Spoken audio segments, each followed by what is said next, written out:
3천만 원 투자를 해서 네. 한 8억 정도 그걸로 네. 이 목동에 아파트를 한 3배. 3배 올랐다고요? 네. 3배 올랐으면 8억이 24억 됐다는 건데.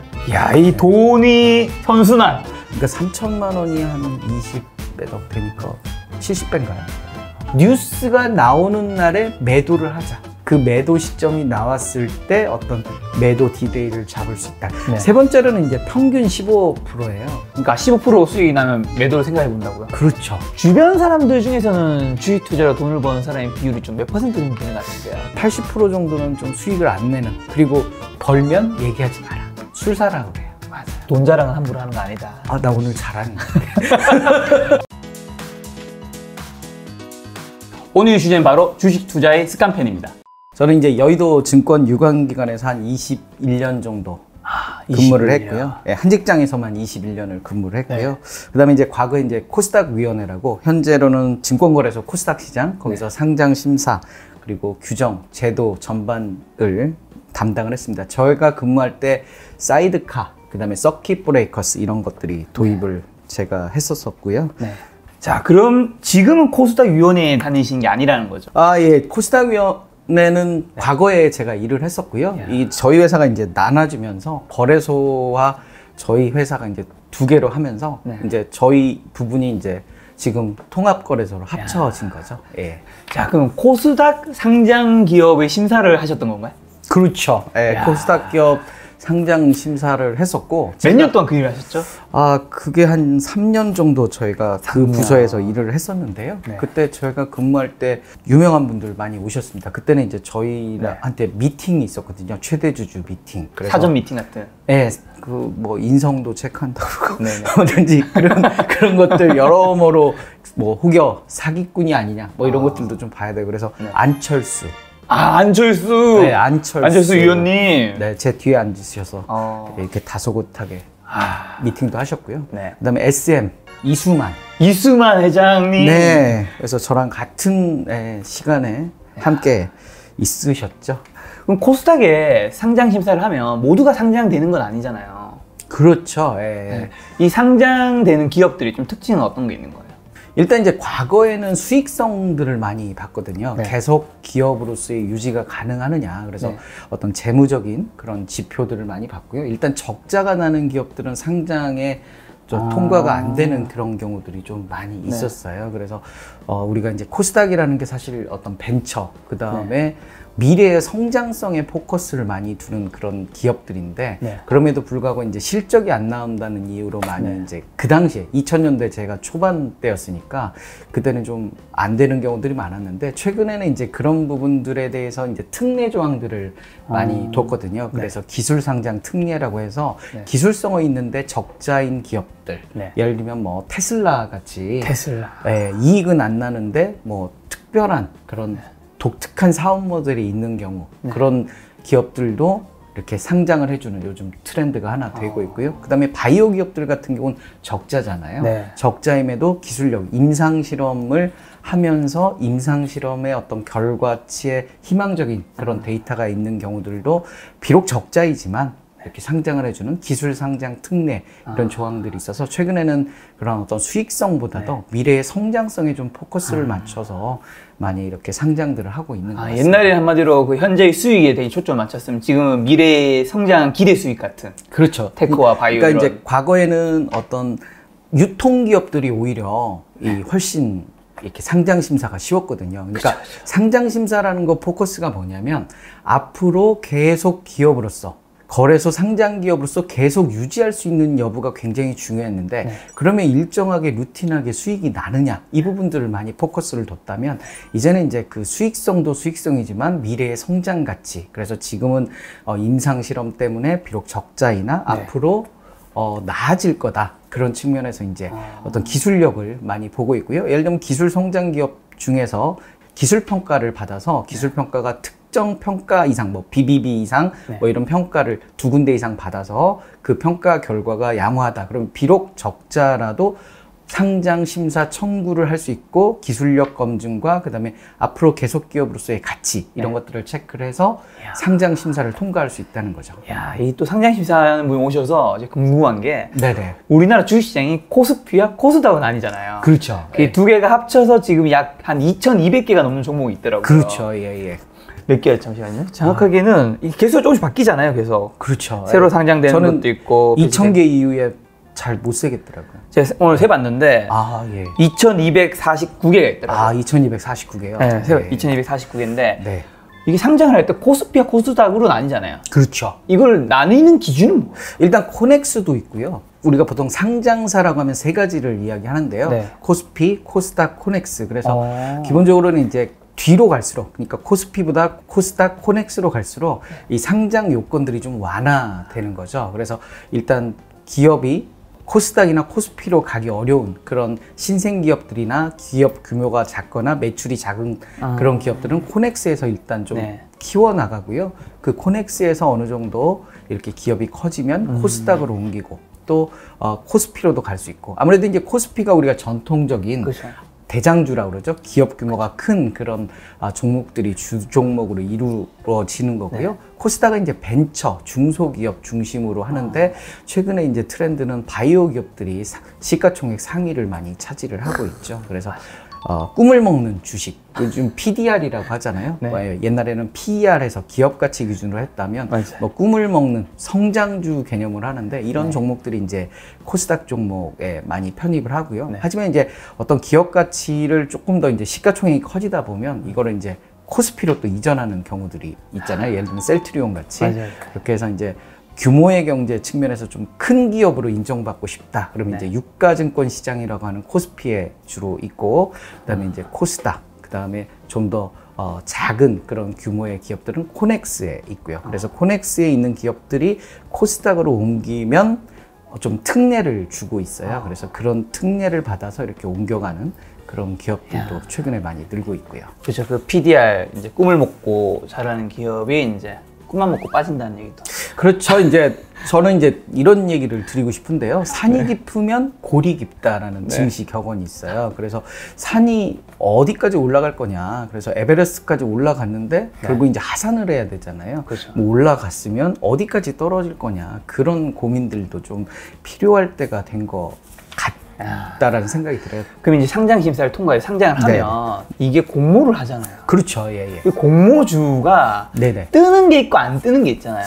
아무래도 이제 공모가가 먼저 결정이 돼야 되는데요. 네. 이 공모가라는 것은 수요 예측이라는 걸 통해서 일단 네네. 공모가가 결정이 되거든요. 그러니까 기관 투자가들한테 먼저 너네가 청약을 해봐라. 그리고 그 청약을 하는 데 있어 가격 밴드를 정해주거든요. 네. 그러니까 가격 밴드를 예를 들면 우리가 SK 바이오팜 최근에 한번 상장 통과가 돼서 공모 절차를 거쳤잖아요. 근데 SK 바이오팜 수요 예측 가격이 36,000원에서 49,000원 사이에 결정이 이제 될 수 있는 거거든요. 네. 그러면 36,000원과 49,000원은 어떻게 결정이 됐느냐? 과거의 어떤 실적과 미래의 어떤 실적 기대감을 합쳐서 그것도 이제 그 예측치도 회계법인의 어떤 자료 등 객관적인 데이터를 통계로 해서 가중 평균을 해서 그 나온 가격이 36,000원부터 49,000원 이 가격을 이제 기관 투자가들한테 제시를 하는 거거든요. 그래서 이 가격에 대해서 공모, 그러니까 수요 예측을 해라. 그러면 기관 투자가들이 이렇게 하는데 최근같이 이제 강세장에서는 아무래도 이제 그 기대감이 크니까 수요 예측 상단에서 결정되는 경우들이 많이 있거든요. 그래서 SK 바이오팜이 36,000원이 아니고 49,000원에 가격이 결정이 됐고요. 그 49,000원을 가지고 이제 일반 공모를 하는 거죠. 그러니까. 그래서 이제 일반 공모를 하는 이유는 주주가 몇 명 안 되잖아요. 근데 거래소에 주식이라는 게 많이 이렇게 뿌려져야 분산이라는 용어를 쓰는데요. 주식 분산이 많이 돼야만 거래가 잘 이루어지고 그 다음에 이제 트레이딩이 되는 부분이 있어서, 그리고 또 기업 측면, SK 바이오팜 측면에서는 어렵게 기업을 키워서 이 코스닥 시장, 뭐 또 거래소 시장에 상장을 했으면 그에 따른 과실을 얻어야 되잖아요. 그렇기 때문에 IPO, 이니셜 퍼블릭 오퍼링이라고 해서 공모 절차를 처음 하면서 그 수익금을 이제 받아서 재투자를 한다든지 뭐 이런 측면에서 공모 절차를 한번 거치는 거고요. 그래서 수요 예측 결과 49,000원을 가지고 일반 공모 방식으로 이제 투자자들에게 청약을 받고 청약 경쟁률에 따라서 나눠주는데 예를 들면 100대 1이다. 그럼 100만 원어치 청약하면 10,000원어치 그러니까. 받는 거죠. 이번에 뭐 30억 넣은 사람이 겨우 1,000만치 가졌다던가. 그렇죠. 이게 강세장의 특징이에요. 이게 강세장에서만 나타날 수 있는 특징인데 뭐냐면 주가가 이렇게 계속 다른 주식들이 올라가니까 내 거가 이제 공모하면 이 주식도 오를 거다라는 기대감들이 강하잖아요. 반대로 약세장에서는 일단 수요 예측 그 상단에 형성이 안 될 가능성도 되게 높고요. 코스피, 코스닥 자체가 지금 상승장이니까. 그렇죠. 원래 IPO 이 공모라는 건 강세장에서 이렇게 많이 이루어지거든요. 약세장에서는 이 공모가 자체가 안 되는 경우들도 많고요. 그 다음에 공모가 안 되면 증권사들이 그 공모 안 된 그런 주식을 떠안는 조건들도 상당히 많아요. 그래서 보통 이 공모 절차를 주관하는 주관증권 회사를 선정을 하고요. 그 회사는 이제 공모 절차를 다 한 다음에 끝나면 수수료를 받거든요. 그래서 수수료를 받고 하는데 만약에 공모가 다 안 되면 그걸 이제 본인들이 이렇게 떠안고 일정 기간 이후에 팔아야 되는 그것도 상당히 리스크거든요. 증권사 입장에서는. 그렇기 때문에 약세장에서는 이 공모가 주식시장 상장 자체가 많지 않다. 그럴 수 있는 거죠. 그래서 이렇게 요즘같이 좀 주식시장이 강세장에서 이 IPO가 되게 많고 공모 절차가 많고 그래서 하반기에 뭐 카카오 게임즈나 빅히트 엔터테인먼트가 또 관련 산업들에 대한 관심. 요거 두 개 어떻게 보시나요 지금?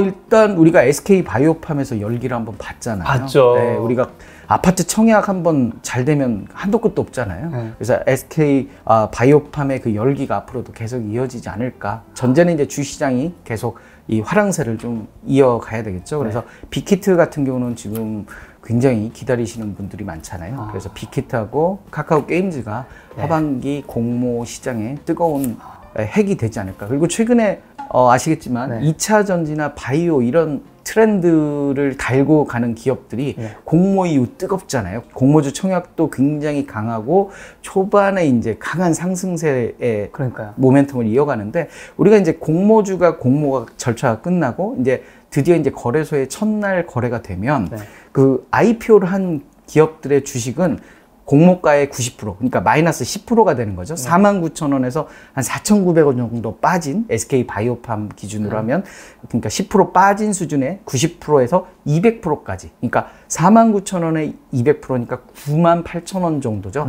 그래서 98,000원부터 시작을 할 수 있도록 돼요. 그래서 아침에 시작 8시 반부터 9시까지 이렇게 동시호가 시간이잖아요. 그래서 동시호가 주문을 받아서 9시에 딱 시작을 하는데 그 공모 가격의 2배까지 오를 수 있는 거죠. 거기다가 또 상한가 칠 수 있는 거잖아요. 거기서 시작해서 이제 플러스 30%까지 가는 거죠. 그래서 이 수요 예측이라는 게 사실 36,000원에서 49,000원이라는 게 나름 이렇게 어떤 과거의 실적과 미래의 기대 가치를 반영을 한 적절한 그러니까 기업 가치를 반영한 적절한 가격이거든요. 그 적절한 가격의 상단에서 결정이 됐고 그거의 2배에서 시작했고 그 다음에 상한가를 갖고 그래서 공모가에 어찌됐든 260%까지 오르면서 첫날 마감이 되잖아요. 그렇기 때문에 약간 버블이 낄 수도 있다. 어떤 시장의 어떤 트렌드, 2차 전지 관련 기업, 코로나 백신 개발 기업, 바이오 기업이라는 어떤 시장의 트렌드, 핫한 트렌드를 받으면 공모 초반에 약간의 버블이 충분히 생길 수 있는 거고요. SK 바이오팜 같은 경우도 26만 원대까지 올랐다가 지금 18만 원 정도. 17만 원, 18만 원대까지 내려왔잖아요. 그런 부분들을 보면 이 기업 가치 기준으로 조금 판단을 조심할 필요도 있겠다. 묻지마 따라 이렇게 상한가 따라가게 하다가 고점에 잡을 수도 있다. 그런 리스크를 항상 좀 생각을 하셨으면 좋을 것 같습니다. 저는 이게 좀 궁금한 게 이게 SK 바이오팜 같은 종목이 상장을 하면 사람들이 사고 싶지만 못 사잖아요. 그렇죠. 청약 때도 안 되고 갑자기 하자마자 상한가 치고 하니까. 그렇죠. 그러면 이제 그 주식을 못 사는 사람들이 예를 들면 부동산인데 어느 A 아파트를 사려고 하는데 청약이 너무 밀려서 거기를 못 샀어요. 네네. 그럼 옆에 아파트들이 가격이 뜰 수도 있잖아요. 네네. 저는 그 말이 종목을 못 사면 그 섹터가 뜰 수 있다 생각하는데 네네. 예를 들어 하반기에 지금 빅히트라고 예를 든다면 이게 이제 K-팝 관련된 거잖아요. 그렇죠. 빅히트를 못 사게 되면 JYP, 네네. 그다음에 YG 이 종목들의 주가가 빅히트 주가가 오른다라는 전제 하에서는 좀 네. 오를 확률이 높은 거 아닌가요? 그래서 이제 보통 이웃집 효과라고 하는데요. 네. 그래서 풍선 효과라고도 하고요. 한쪽을 누르면 한쪽이 오르는 그런 네. 효과인데 일단 빅히트의 상장 자체가 하나의 관심을 모으고요. 주식이라는 건 일단 관심을 모으는 게 되게 중요하거든요. 그래서 관심이 거래량을 일으키고요. 네. 거래량이 주가 상승으로 이어지거든요. 그러면 빅히트 엔터가 이렇게 상장을 한다는 게 경제신문의 메인이 되고 네. 그러면 사람들이 그거에 대해서 관심을 갖고 그쵸. 그렇다면 빅히트 외에도 뭐 SM이라든지 JYP라든지 관련 기업들이 뜨거운 하나의 이렇게 이웃집 효과를 하면서 관심을 받을 수도 있죠. 다만 이제 우리가 주식 투자를 하면서 가장 중요한 게 더 나올 뉴스가 있느냐는 게 중요한 거거든요. 그러니까 빅히트 엔터가 상장을 해버리면 네. 이제 뉴스가 끝나버리잖아요. 그렇기 때문에 지난번에 빅히트가 이제 상장을 심사를 통과를 했잖아요. 그러면 관련주라고 하는 종목들이 있어요. 뭐 DPC라든지 LB세미콘이라든지 이렇게 빅히트 엔터테인먼트의 지분을 보유한 그런 기업들이 상장 예비 심사 통과 전에는 기대감에 계속 상승세를 이어갔지만 상장 예비 심사를 통과를 했잖아요. 네. 그러면 당분간 이게 이제 IPO하고 뭐 이럴 때까지 상당 기간 기다려야 되잖아요. 그렇죠. 그렇기 때문에 그런 어떤 뉴스가 나오면서 오히려 주가는 하락하는. 그러니까 더 나올 뉴스가 있느냐가 이벤트인데 더 나올 뉴스가 없다 보니까 그때가 어떤 주가의 고점이다. 그래서 네. 우리가 주식 투자를 하면서 항상 유념해야 돼야 될 것은 더 나올 뉴스가 있느냐. 그래서 더 나올 뉴스가 없다 그러면 그때가 고점이고 우리가 증시 격언에 뉴스에 팔아라라는 말이 그런 의미인 거죠. 그래서 항상 뉴스가 더 나올 거냐. 그러면 뉴스가 더 나오기 어렵다면 그 전에 기대감에 한껏 이렇게 오른 상태에서 안전하게 매도하는 게 좋은 방법이 아니냐. 그러면 그 근거는 뭐냐? 과거의 경험치가 계속 그래왔다는 거죠. 어떤 뉴스가 나오기 전에 사람들이 이렇게 기대감을 이용해서 주가를 쭉 끌어올리고 뉴스가 딱 나왔는데 더 나올 뉴스가 없다. 그러면 주가는 하락하는. 왜냐면 더 기다려야 된다는 그 기다림이 지루할 수 있는 거죠. 그래서 적절한 타이밍에 그래서 저는 이제 그걸 뜨거운 관심에 팔아라라고 얘기를 하는 거거든요. 그래서 그러면 상장 폐지 일도 좀 해보셨나요? 상장 폐지는 제가 안 하고요. 제 바로 옆에 팀에서. 그럼 그래도 좀 아실 거잖아요. 당연히. 알죠. 예. 자, 상장 폐지를 조심해야 되잖아요. 개인 투자자들이. 많이 조심해요. 이건 빵원 되는 거니까. 빵원은 아니고 이제 한 5원 정도. 자, 어떻게 하면 돼요? 뭐 만고불변의 진리는 네. 좋은 기업을 고르는 게 가장 중요하겠죠. 좋은 기업. 네, 그래서 우리가 흥하는 집에 있어라 망하는 집에 있는 것보다 네. 흥하는 집이 어떤 집이에요? 돈 잘 벌고 그 다음에 아빠가 돈도 잘 써주고 네. 이런 집들이 흥한 집이잖아요. 돈이 많기 때문에 이렇게 아빠가 돈을 쓰는 거잖아요. 네. 그러면 주식시장에서 돈을 많이 쓰는 게 뭐예요? 배당 많이 주고. 아, 배당. 네. 버는 게 많으니까 아빠가 용돈 주듯이 기업이 배당도 주고 이런 기업들이 이제 좋은 거잖아요. 무상증자도 하고. 네. 그래서 그런 기업들을 고르면 상장 폐지와는 관련이 없는데 상장 폐지를 당하는 여러 조건들이 되게 많지만 가장 핵심인 것은 돈을 못 버는 기업. 그러니까 우리가 친구들한테 돈 빌려줬을 때 결국 돈을 못 갚는 애가 가장 머리 아프고 피곤하고 힘들잖아요. 그런 것처럼 계속 단기 순손실이 누적되는 기업. 그래서 코스닥 기업 같은 경우는 4년 연속 영업 손실이면 관리 종목에 지정이 되고요. 관리 종목이라는 것은 거래소의 관심사병. 너 1년만 더 좀 영업 손실이면 상장 폐지 실질 심사를 들어갈 거야. 근데 상장 폐지 실질 심사가 뭐냐면 상장 폐지 전에 한 번 더 들여다보는 거예요. 네. 그래서 실제로 얘를 상장 폐지를 시켜야 될지 아니면 조금 그냥 뭐 괜찮아. 올해 같은 경우 국순당 우리 백세주 네. 그 회사가 5년 연속 영업 손실이 났거든요. 근데 국순당 같은 경우 건물을 갖고 있는 거죠. 그래서 건물 어떤 가치만 해도 굉장히 높다 보니까 계속 기업으로서의 이 건물 팔아서 계속 그렇죠. 유지할 수 있잖아요. 그러다 보니까 실질 심사 이후에 다시 기업 트레이딩이 될 수 있게 해줬거든요. 그렇기 때문에 이런 어떤 5년 연속이 되면 상장 폐지가 되기 때문에 영업 손실이 코스닥만 5년 연속이면 영업 손실이 5년 되면 상장 폐지되기 때문에 주된 포커스는 어찌됐든 실적이 좋아야 된다. 실적이 안 좋은 기업들은 결국 관리 종목에 지정되거나 상장 폐지되거나 그 다음에 감사 의견이 있거든요. 그러니까 외부 회계법인이 감사 의견을 주는데 4가지 정도 의견을 줘요. 적정부터 뭐 감사 의견 거절까지. 적정, 한정, 부적정, 감사 의견 거절. 근데 대부분 실적이 안 좋은 기업들은 감사 의견 거절을 받거든요. 거절이라는 것은 나 이제 너네 회계장부 보기 싫어. 갖고 가. 그러면 거래소에서 상장 폐지되는 거죠. 그렇기 때문에 결국 실적이 안 좋기 때문에 감사 의견도 거절되기도 하고 뭐 영업손실로 상장 폐지, 실질심사도 가고. 아니, 피 같은 돈이 흐르는 기업이어야 되는 거네요. 그렇죠. 예, 그 다음에 이제 불성실 공시법인이라고 공시를 이제 양치기 소년이죠. 했다가 바꾸기도 하고. 그리고 제때 공시를 해야 되는데 그 공시도 뭐냐면 사업 실적을 제때 공시해야 되는데 그걸 못하면 불성실 공시법이 되는 거예요. 그러니까 결국은 실적이 안 좋으니까, 네, 이런 불성실 공시법이 되는 경우들도 많고 그렇기 때문에 잘 버는 회사에 가야 된다. 이게 가장 강조하고 싶은 거고요. 그래서 우리가 12월 말 결산 법인이라고 보통 얘기를 해요. 뭐냐면 1월부터 12월까지의 회계장부를 이렇게 작성을 하고 12월 말에 딱 문 닫아요. 그 다음에 이제 12월 말 기준으로 보통 배당도 주고 그 다음에 어떤 실적 공시도 하고. 근데 실적은 12월 말 끝나고 90일 안에 이렇게 실적을 발표해야 돼요. 그럼 3월 말에서 4월 초거든요.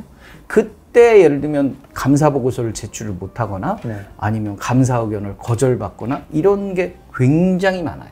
그렇다면 주식 투자하는 입장에서 언제 이 3월 즈음에는 절대 부실 기업을 사면 안 되겠죠. 사자마자 상장 폐지돼가지고 쫓겨나는 기업들이 굉장히 많다. 원래도 사면 안 되지만 특히 3월에는 조심해야 된다. 한 2월부터는 2월부터 3월부터는. 네. 저는 한 2년도 한 가을부터는 겨울부터는 사지 마라 이런 얘기 많이 하는데요. 3월 달에는 정말 갑자기 이제 상장 폐지가 되면 정리매매 기간을 일주일 두거든요. 그래서 7일 영업일을 줘요. 그래서 7일 영업일 동안 이제 30분 단위로 상한가는 없어요. 그때 그러니까 또 막 불나방들이 모이고 아주 요동치더라고요. 네, 30원이 갑자기 30분 후에 300원 되고 막 그래서 떼돈을 번다고 그러는데 실제 거래량은 많지 않고 그래서 이 정리매매 기간을 주고 이제 역사의 뒤안길로 사라지는데 보통은 정리매매 첫날 한 70~80% 떨어져요. 떨어진 상태에서 시작을 하니까 그란에도 이렇게 많이 손해봤는데 거기서 다시 떨어지니까 이제 나중에 5원 되는 거죠. 영원히 되진 않고요. 지금 오늘 주식 투자 좀 어떻게 하면 되는지 알려주시려고 하는 거잖아요. 네. 그 이야기 듣기 전에 저자님 또한 개인 투자자이기도 하잖아요. 그렇죠. 개미 투자자. 그렇죠. 네. 저자님은 지금 얼마로 시작해서 몇 년 동안 얼마를 벌었는지 요 얘기를 해줘야지. 예. 그 다음 이야기들이 사람들이 들을 거야.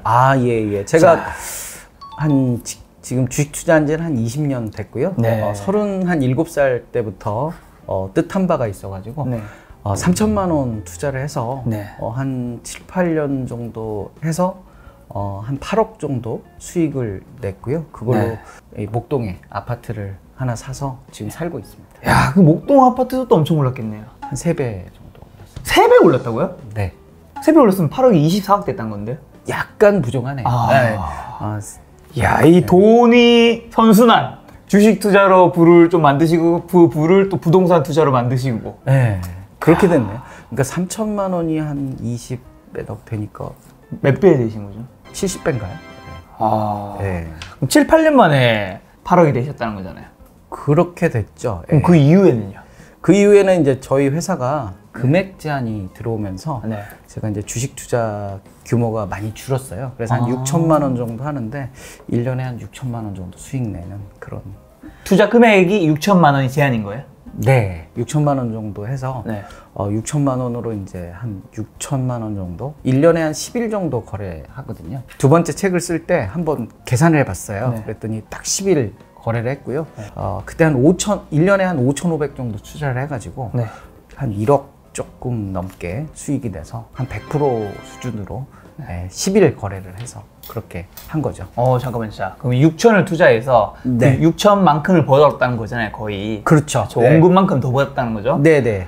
그거를 몇 년 정도? 한 4~5년 된 것 같은데. 4~5년 그 투자 금액 제한이 있는 시절부터. 그렇죠. 그래서 지금 4~5년 동안 매년 한 100% 정도 수익이 났다. 적을 때는 한 70~80% 정도 났고요. 많이 날 때는 한 100% 정도. 네. 그러면 네. 그 투자 일수가 지금 10일 정도라고 했잖아요. 그쵸. 뭐 10일에서 많으면 한 15일 정도? 투자 일수에도 제한이 있는 거예요? 투자 일수도 제한이 있는데요. 저는 그거 제한보다 훨씬 이제 적게 한 달에 한 하루나 이틀 정도 거래를 하는 거죠. 왜요? 일단 제가 종목을 고르는 게 되게 힘들고요. 오래 걸리고요. 그 다음에 종목을 골랐으면 좀 기다리는 그런 투자라서요. 이게 뭐 사고 다음날 팔고 이런 트렌드가 아니고 보통은 한 2, 3개월 정도 기다리는 이런 투자를 하기 때문에 그렇게 뭐 1년에 한 10번? 10일 정도 거래하면 그 정도 충분히. 그래서 제가 제일 좋아하는 말은 스노우볼이거든요. 스노우볼. 이 조그만한 이 눈덩이를 굴리면 눈사람이 된다. 그래서 차곡차곡 수익이 나면 그게 모이다 보면 큰 그런 돈이 되지 않겠느냐. 그 스노우볼이 결국 복리잖아요. 그렇죠. 복리를 좀 뭔가 임팩트 있게 설명해 주시는 게 있다면. 복리라는 건 일단 원금에다가 이자가 생기면 그걸 묶어서 다시 재투자를 하고 또 이제 그 수익이 나면 그걸 다시 묶어서 투자하고 그게 이제 복리고요. 단리는 이제 원금에 이자 나오면 그 이자는 떼내고 다시 원금만 넣고 이게 단리. 그렇죠. 근데 이 금액이 어느 정도로 높아질 수 있는지 수치로 좀. 그래서 1,000만 원을 분기당 10%하고 이걸 복리로 하다 보면 10년 후면 66배가 되는 거거든요. 그러니까 뭐 1,000만 원 투자해가지고 조급할 필요 없거든요. 한 10년 기다리면 6억 6천이 되고 6억 6천이 또 10년이 되면 이건희, 주식계 이건희가 될 수 있다. 이렇게 강조를 드리고 싶습니다. 그래서 그렇죠. 너무 조급하게 느낄 필요 없고 저 투자법으로 얼마든지 지금 어찌됐든 목동의 아파트도 이렇게 한 10여 년 만에 사게 됐고요. 그래서 여러분들도 요즘 아파트 값이 너무 비싸잖아요. 너무 그래서 비싸죠. 주식해서 아파트 산다는 말씀들을 많이 하더라고요. 맞아요. 그래서 어떻게 보면 제가 롤모델이 돼버렸는데 그래서 여러분들도 충분히 주식으로 큰 수익을 얻을 수 있다라고 말씀을 드리고 싶습니다. 자, 6천만 넣어서 1년에 6천만 원 방법. 네네. 자, 지금부터 시작할 건데 네네. 30분에서 1시간 정도 짧은 시간에 네네. 쉽게 종목을 분석하는 방법 뭐 5가지가 있다면서요. 예. 이게 공짜로 알려드릴 수 없는 내용. 제가 알고 싶네요. 그래서 이제 간단하게 우리가 시간이 사실 없잖아요. 그쵸. 많은 시간을 들이면 굉장히 좋은 데이터들이 나오겠지만 하루 이틀하고 우리가 주식 투자 안 할 거 아니잖아요. 주식 투자 엄청나게 오래 할 건데 끊임없이 해야 되고 쉼 없이 해야 되고 피곤하지 않아야 되고 그래서 가성비 높은 방법을 좀 찾아보자. 그래서 5단계로 한 페이지로 돼 있거든요. 짧게 우리가 체크를 해보자. 그래서 이제 1단계부터 5단계까지 있는데요. 일단 1단계는 재무적인 자료들을 많이 보는 거죠. 그래서 일단 당기순이익, 그 다음에 시가총액, 미래 PER, 재무비율 4가지 포인트를 이렇게 보는데요. 한 줄 코멘트 형식이에요. 리뷰를 하고 한 줄로 이렇게 특징을 이렇게 하나씩 잡아주는데요. 한 3년에서 5년 정도의 데이터를 찾아보는 거예요. 어디서? 네이버나 다음 포털에서. 다 있어요. 다 있어요. 저 어떻게 찾아보나요? 예를 들면 네이버를 한번 쳐볼까요? 그러니까 네이버에 이렇게 네이버라고 치시고요. 이렇게 종목이 나와요. 코스피. 그 번호도 035420. 이게 이제 네이버의 어떤 코스피 종목 번호죠. 종목 번호거든요. 그렇게 해서 이렇게 나오면 여기에서 이제 모든 데이터들이 다 들어있는 거죠. 재무를 클릭하면 여기 보면 연도별 실적도 이렇게 다 나오는 거고요. 여기 2라고 표시되어 있는 게 있어요. 2는 이제 예측치, expectation의 약자죠. 그래서 증권사 리포트나 이런 부분에 대해서 이제 예측치를 네이버가 친절하게 알려주는 거고요. 그래서 이 예측치를 기준으로 연간 실적도 나오는 거고요. 또 분기별로도 이렇게 데이터가 다 나오기 때문에 이렇게 이제 찾아보고 어떤 특징을 한 줄 코멘트 형식으로, 예를 들면 당기순이익이 3년 내내 계속 증가를 하고 있네, 뭐 이런 데이터들. 그렇죠. 이 당기순이익 수치가 나오죠. 올해 그 네이버 같은 경우는 언택트 이슈, 집에만 있다 보니까 어떤 네이버나 카카오를 보는 그런 수요들이 굉장히 많아지고 2018년도보다 2019년 실적이 안 좋잖아요. 근데 올해 실적이 2018년보다 훨씬 좋다라고. 2020년 12월에 지금 8,038억을 예상한다는 거죠. 그렇죠. 이 당기순이익을 이 정도 예상한다라고 보는 거죠. 그러면 이런 어떤 데이터들을 찾아서 이렇게 우리가 체크를 할 수 있다. 그래서 당기순이익이라는 건 우리가 보통 월급 받으면 뭐 세금 떼고 국민연금 떼고 그렇잖아요. 네네. 기업이 법인세도 떼고 여러 가지 비용들 하고 남은 네. 그런 순수한 수익이다. 우리가 월급 봉투 받으면 내가 실제로 받는 월급과 동일하다라고 생각을 네. 하시면 당기순이익이 쉽고요. 좋습니다. 당기순이익 확인했고요. 그 다음요. 네네. 그 다음에는 이제 두 번째로 이제 시가총액에 대해서 배워보겠는데요. 시가총액은 주식수 곱하기 주가거든요. 그래서 그 네이버에 종합이라는 데를 클릭하면 시가총액이 네이버는 50조 1,003억이구나. 네, 시총. 이렇게 우리가 알아볼 수 있는 거죠. 그래서 좋습니다. 시가총액은 주식수 곱하기 주가다. 우리가 그래서 보통 주가만을 얘기하잖아요. 예를 들면 삼성전자가 5만 원인데 네. 뭐 어떤 주식은 50만 원이다. 그럼 삼성전자가 굉장히 싸네. 이렇게 이야기를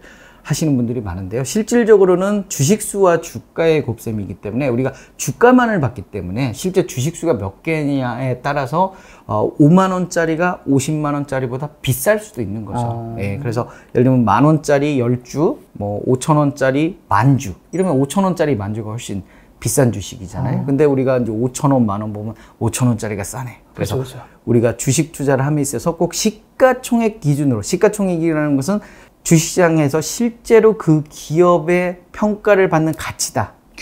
규모. 그래서 시가총액을 우리가 50조 1,003억이다. 이렇게 판단을 일단 하는 거고요. 네, 좋습니다. 그러면 이제 우리가 당기순이익과 시가총액을 구했잖아요. 네. 그러면 PER이 자동적으로 구해지는 겁니다. PER은 시가총액을 당기순이익으로 나누면 되는 거거든요. 그러니까 시가총액 우리가 여기 체크를 했잖아요. 그리고 당기순이익 구했잖아요. 네. 그러면 시가총액을 당기순이익으로 나누면 예를 들면 시가총액이 1,000억이고 당기순이익이 100억이다. 네. 그러면 PER은 10배입니다. 네.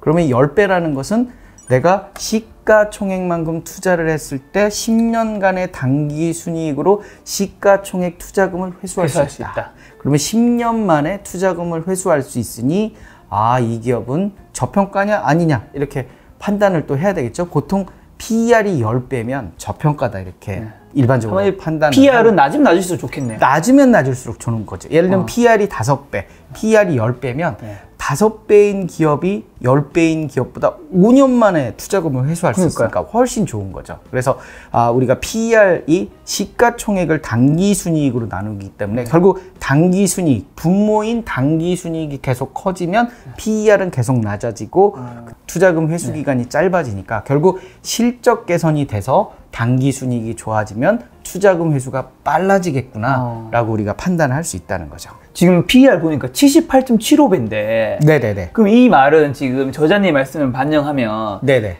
78년이 걸려야 되는 거 아닌가요? 그렇죠. 78년이 걸리는 거죠. 그럼 별로 안 좋은 거 아니에요? 아무래도 이제 그 최근에 성장주 이슈하고 코로나19 이후로 어떤 네이버에 대한 실적 개선 기대감들이 이렇게 주식 시장에서 나타나면서 좀 주가를 많이 올린 측면이 좀 있죠. 그 기대감이 반영돼서. 네, 이제는 좀 어떤 실적이 계속 앞으로 더 증가세를 보이지 않으면 약간의 이제 조정이나 버블의 느낌이 있을 수도 있다. 키는 앞으로 네이버가 얼마나 실적을 더 크게 올리느냐. 그래서 실적이 예를 들면 올해는 아까 보여진 예측치가 있지만 내년, 내후년이 더 간다.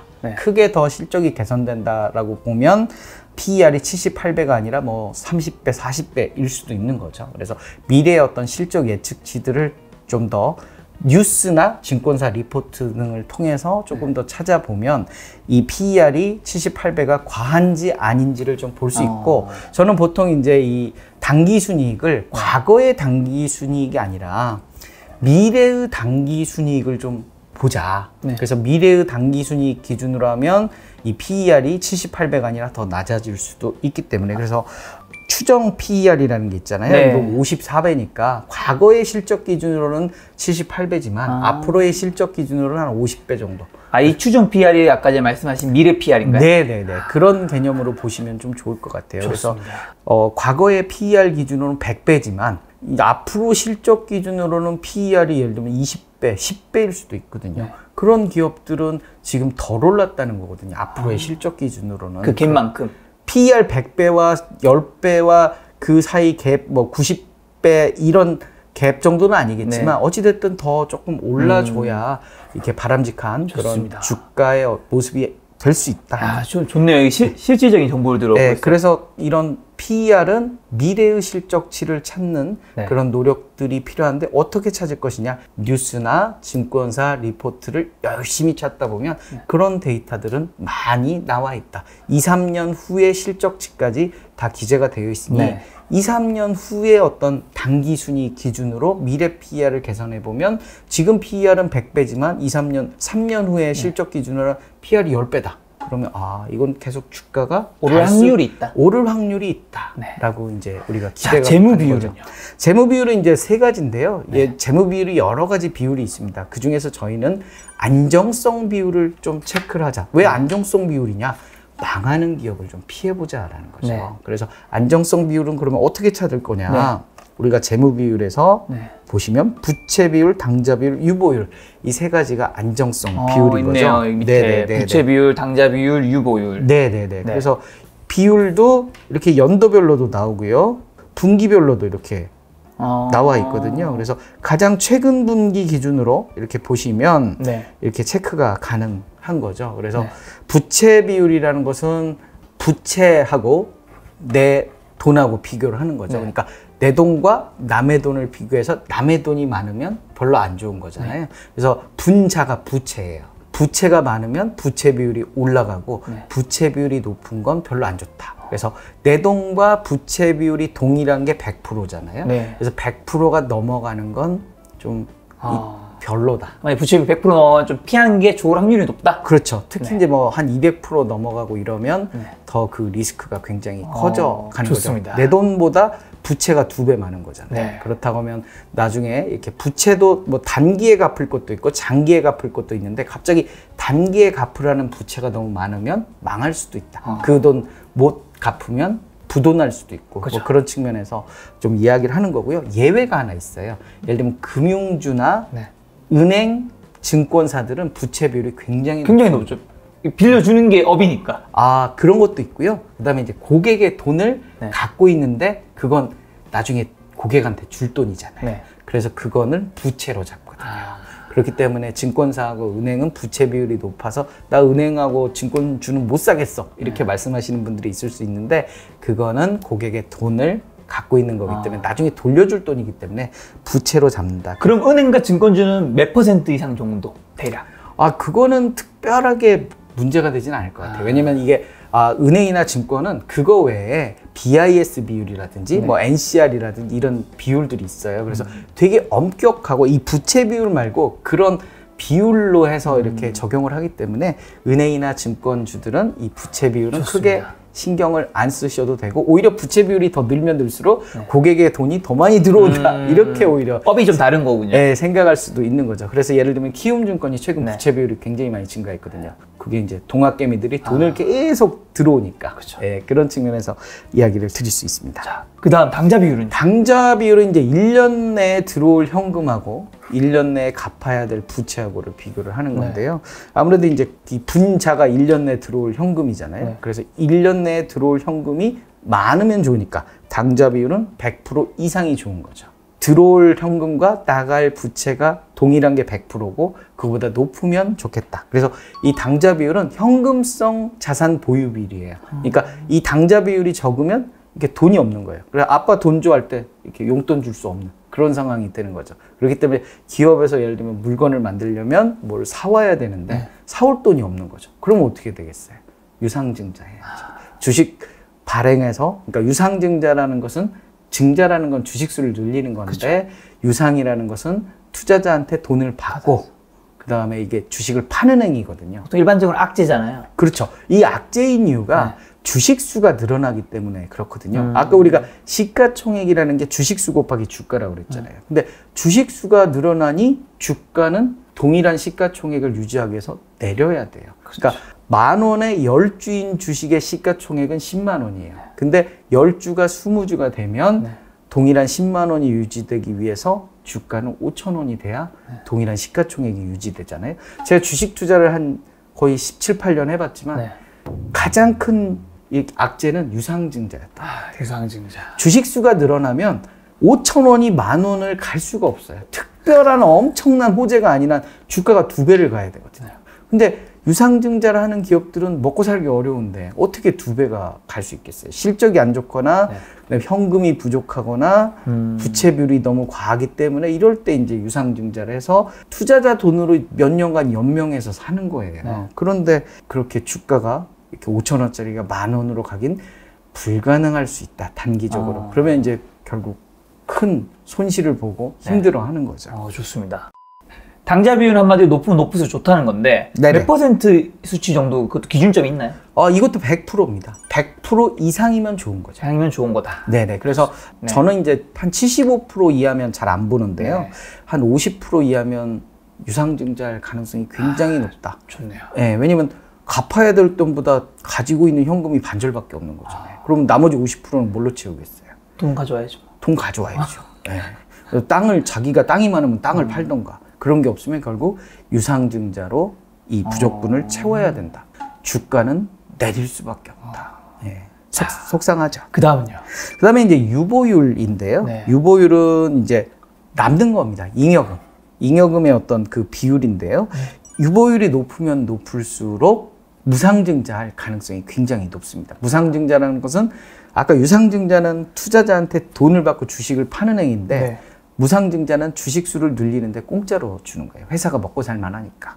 그래서 잉여금이나 어떤 이런 당좌 비율에 현금이 많으면 그거 가지고 무상증자 이렇게 해주기 때문에. 그 주식을 누구한테 줘요? 기존 주주에게. 기존 주주. 그러니까 예를 들면 100% 무상증자다. 그러면 한 주에 한 주를 더 주는 거거든요. 저는 왜 무상증자를 준다는 얘기를 거의 들어본 적이 없죠? 증자는 공시사항이거든요. 그래서 우리가 네이버나 이런 데 무상증자 치면 공시를 하기 때문에 계속적으로 우리가 체크를 하고요. 무상증자는 일단 호재예요. 왜냐면 우리가 아까 시가총액이 주식수 곱하기 주가인데 유상증자를 예를 들면 한 주에 10,000원인 주식 10주이면 시가총액이 10만 원인데 주식수가 2배로 늘어서 20주가 되고 주가는 5,000원이 되기 때문에 동일하게 맞춰준다고 했는데 무상증자도 비슷해요. 근데 뭐 유상증자고 무상증자고 주가 내리는 건 똑같지 않느냐라고 볼 수 있는데 이 무상증자를 하는 기업들은 기본적으로 기업 가치가 좋은 거예요. 자기가 먹고 살만 하니까 주식도 공짜로 주는 거예요. 원래 먹고 살기 어려우니까 이렇게 유상증자해서 주식을 이렇게 주고 돈을 받아오는 건데 얘는 그냥 주식만 주고 아무런 돈을 안 받잖아요. 그렇기 때문에 이런 기업들은 5,000원이 되지만 주가는 6,000원, 7,000원으로 시간이 지나면서 오르게 돼 있어요. 최근에 무상증자한 기업 어디 있는데? 찾아봐야 될 것 같은데. 아니 왜냐면 제가 액면 분할 자주 들어보고 유상증자 새로 보는데 무상증자? 말씀해 주시면 아마 자막에 달리고 있을 거예요. 무상증자는 보통 하루에 한 2-3건 정도는 꼭 나와요. 한두 건 정도는 계속 무상증자 공시가 나오기 때문에 무상증자 이제 투자는 최근같이 주식시장이 좋을 때는 무상증자 공시가 나오면 굉장히 급등을 하는 모습들을 많이 보여주거든요. 그래서 기업 가치 이상으로 우리가 아까 SK 바이오팜 얘기했듯이 기업 가치 이상으로 오를 때에는 조금 조심하고요. 우리가 무상증자 같은 경우는 기준일이 있어요. 기준일. 공시에 보면. 그래서 언제까지 보유를 하고 그래야만 이렇게 당신이 무상증자를 받을 수 있다라는 이야기를 하는데요. 우리는 그 기준일 2영업일 전까지 매수를 해야 돼요. 왜냐면 주식시장은 우리가 매수를 하고 2영업일 후에 현금이 오가요. 아파트도 우리가 현금이 잔금을 치른 다음에 이렇게 집문서 받고 내 거라고 이제 등기도 하고 이랬잖아요. 주식도 마찬가지로 내가 매수를 하고 이 영업일, 그러니까 워킹데이죠. 캘린더 데이가 아니고 워킹데이 기준으로 이 영업일 후에 돈이 이렇게 오간 다음에 내 권리가 생기기 때문에 그 권리가 생긴 다음에 무상증자를 받을 수 있다. 그래서 이 영업일 전까지 사는 그 날이 뭐냐면 권리가 있다 해서 권리부. 부자는 붙을 부자죠. 그 다음에 이제 그 하루 뒤, 그거는 권리가 없잖아요. 권리가 없다고 해서 떨어질 낙자를 써서 권리락. 그래서 어떤 공시, 무상증자 공시를 봐서 그 공시의 기준일을 찾고 기준일 이 영업일 전까지 사야만 무상증자를 받을 수 있다. 배당도 마찬가지예요. 이 영업일 전까지 사야만 배당도 받을 수 있다. 그 하나의 예를 한번 볼까요? 이지웰을 한번 해볼까요? 이지웰. 이 복지 기업이죠. 이지웰 우리가 이렇게 공시를 네이버 어플에서 보시면 뉴스하고 공시가 있는데요. 여기 보면 공시 정보라는 걸 클릭을 하면 무상증자에 대한 이야기들이 나오거든요. 여기 보면 무상증자 결정 7월 30일자 기준으로 무상증자 결정이라는 공시를 보면요. 쭉 내려보면 여기 보면 기준일이라는 게 있어요.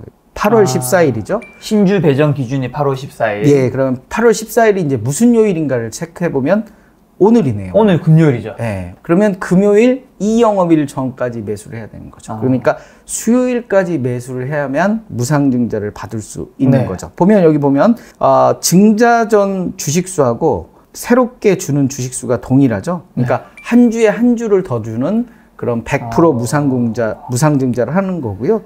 무상증자 전 주식수하고 무상증자 주식수를 합치면 2배 주식수가 늘어나게 되는 거고요.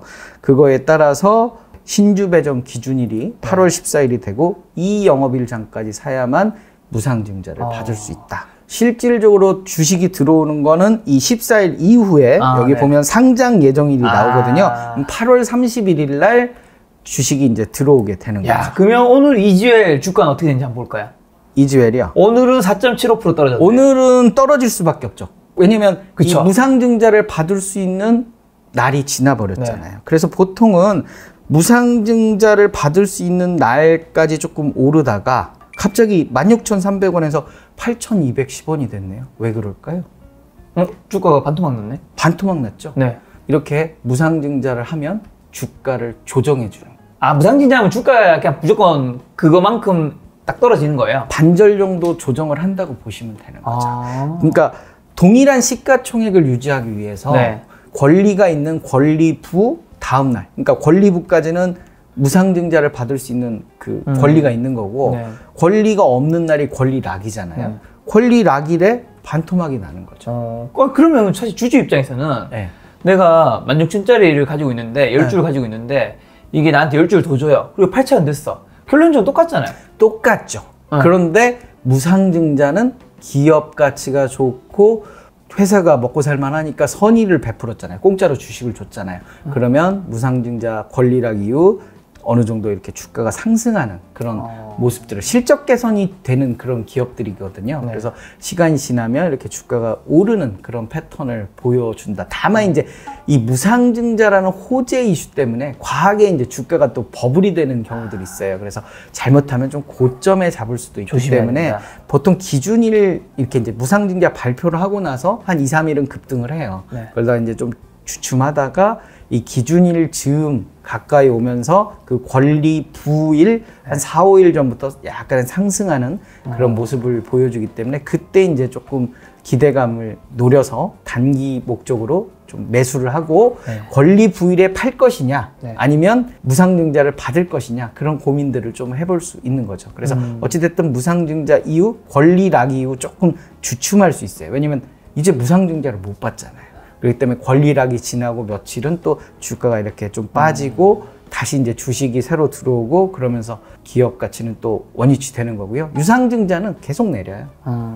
호재가 없잖아요. 그렇죠. 왜냐면 실적도 안 좋고 먹고 살기가 어려운 애가 남의 원조를 받아서 이렇게 겨우 살아가니 호재가 없으니 주가는 계속 내려가는 거죠. 그래서 이런 무상증자 종목들은 뉴스를 보시면 여기 보시면 무상증자 이런 뉴스가 동일날 공시가 나오면 공시사항들을 신문사나 언론사에서 뉴스로 알려주거든요. 그래서 간략하게 요약을 해주고 그 사항을 세부적으로 보려면 우리가 기준일 같은 걸 또 찾아야 되잖아요. 그러면 공시를 체크해 보면 관련 내용들을 알고 왜 갑자기 주가가 반토막이 났지? 내 주가 반토막 난 거 돌려줘! 라고 하지만 그거는 8월 30일 날 주식이 들어오면서 동일한 시가총액은 유지를 해준다. 그리고 호재 이슈가 났기 때문에 계속 상승할 개연성은 좀 있다. 이렇게 말씀을 드릴 수 있겠네요. 좋습니다. 네네. 자, 그럼 어쨌든 지금 한마디로 첫 번째가 단기순이익, 그 다음에 시가총액, 미래 PER, 재무 비율을 확인하자. 여기서 안 되는 기업들은 좀 빼는 게 좋을 확률이 높다. 탈락. 그렇죠, 탈락. 저기 2,200개가 넘는 종목이 있는데 그러니까요. 굳이 그 어려운 애들을 자선사업가도 아니잖아요. 그렇죠. 아니면 탈락. 자, 그럼 그 다음 2단계는요? 2단계는 이제 우리가 분석 방법이 두 가지가 있어요. 기술적 분석과 기본적 분석. 지금 첫 번째 단계는 기본적 분석에 대해서 했거든요. 기본적 분석이 그럼 뭐예요? 그건 바로 이제 재무 가치. 기업이 얼만큼 돈 벌고 얼만큼 좀 부채도 많고 이런 부분들을 체크하는 게 기본적 분석이고 네. 이제 두 번째는 기술적 분석이에요. 네. 그래서 차트의 어떤 과거의 경험치들을 봐서 네. 차트의 과거 경험치대로 앞으로 동일하게 갈 것이냐 이런 어떤 학습 효과. 우리가 학습 효과는 이제 스터딩 이펙트라고 하는데요. 과거의 경험치가 쌓이고 쌓이다 보면 어떤 그런 경험치가 통계적인 접근이 네. 가능하다. 그래서 과거의 어떤 이벤트마다 동일한 패턴을 보여줬느냐 그걸 한번 체크를 해보자는 거죠. 그래서 직접 네. 차트를 3년에서 5년치를 그려보는 거예요. 거기에서 특정한 어떤 시점에 이벤트가 발생이 되면 네. 그거에 대한 이렇게 가격과 이런 부분들 체크를 해서 동일한 어떤 이슈에 동일한 패턴을 보여주는지 네. 그런 동일함이 많으면 많을수록 이 학습 효과가 크다. 그래서 학습 효과를 한 줄로 또 기재를 하는 거죠. 차트도 그리고 얘는 이런 학습 효과 경험치가 있어. 네. 이 학습 효과가 왜 중요하냐면 아까 말씀드렸듯이 주식은 관심이 끌어야 되고 관심이 거래량을 일으키고 주가 상승을 일으키는데 관심이 많으니까 주가가 쭉 올라가고 관심은 왜 일으켰지? 그 이유를 한번 찾아보고 이 이유가 앞으로 남아 있다면 그 다음 그 이벤트까지 기다려보자. 우리가 1단계에서 기업 가치를 체크를 했잖아요. 네. 2단계에서 그 기업 가치가 좋은 기업의 어떤 무관심 저점이라고 하면 네. 그때 사서 좀 고점까지 기다려보자. 이런 이야기를 드리는 거죠. 자, 그럼 요거 이렇게 말만 들으면 좀 이해가 안 되는 부분이 있을 것 같은데 혹시 또 이것도 종목으로 보여줄 수 있는 게 있나요? 여기 이제 그 85페이지. 네, 제 책에 이제 85페이지에 보면 안랩 사례예요. 최대 주주가 그 안철수 대표죠. 그래서 그렇죠. 그 안철수 대표의 그의 정치적인 행보에 따라서 기업 가치는 굉장히 좋아요. 실적도 개선되고. 근데 과거에 이 안철수 대표의 어떤 행보에 따라서 네. 그 주가가 어떻게 움직였는지 이런 표현을 쓰고 싶은데요. 떠나간 정치인은 돌아온다. 선거와 함께. 그게 이제 하나의 어떤 경험치고요. 기업 가치는 되게 좋은 상태에서 배당도 주고 그다음에 부채 비율, 당좌 비율, 유보율도 좋고 거기에 시가총액 기준으로 PER도 20배 이하로 나쁘지 않은데 그가 떠나간 그런 시점은 저점 매수의 기회가 아니냐. 그래서 그는 돌아올 것이다.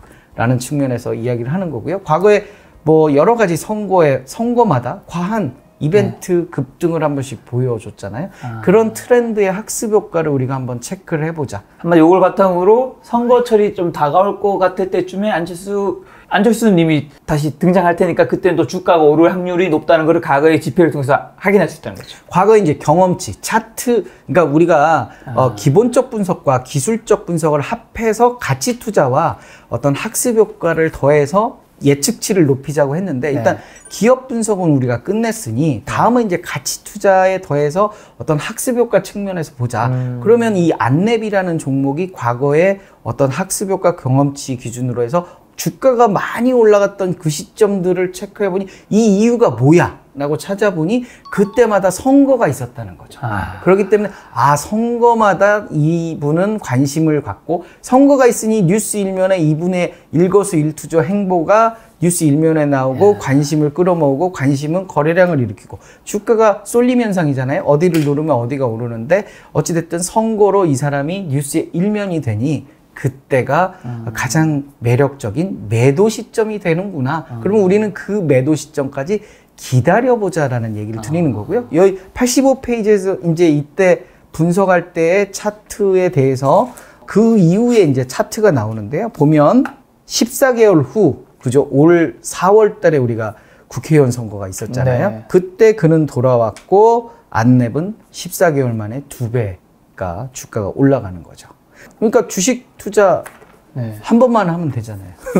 시장의 열등 한 번만 하면 과거의 경험치대로 우리가 그는 돌아왔기 때문에 그런 학습 효과를 기다렸다라고 하면 기업 가치는 되게 좋고 배당도 계속 받고 그렇다면 어떤 기본적 분석에 기술적 분석을 더해서 어떤 과거의 학습 효과와 이 기업의 리스크는 낮고 저평가 이슈가 있다면 이 학습 효과를 더해서 투자를 하면 매력적인 그런 기업들을 저평가, 무관심 구간에 사서 뜨거운 관심 구간에 팔 수 있지 않겠느냐 그런 이야기를 드리는 겁니다. 한마디로 안랩을 지금 이런 관점에 투자하는 거는 어떻게 보면 정치 테마주 그렇죠. 볼 수도 있겠네요. 보통은 이제 테마주라고 이야기를 하는데요. 네. 테마를 이제 어떻게 바라보느냐에 따라서 상당히 좀 싫어하시는 분들도 많고 그렇죠. 좀 조심스러운 부분들도 네. 많은데요. 그런 어떤 테마의 리스크를 우리가 가치 투자 측면에서 1단계에서 발라냈잖아요. 예를 들면 똑같은 그런 뭐 안철수 관련 주식들인데 1단계에서 단기 손실이 심하고 이런 기업들은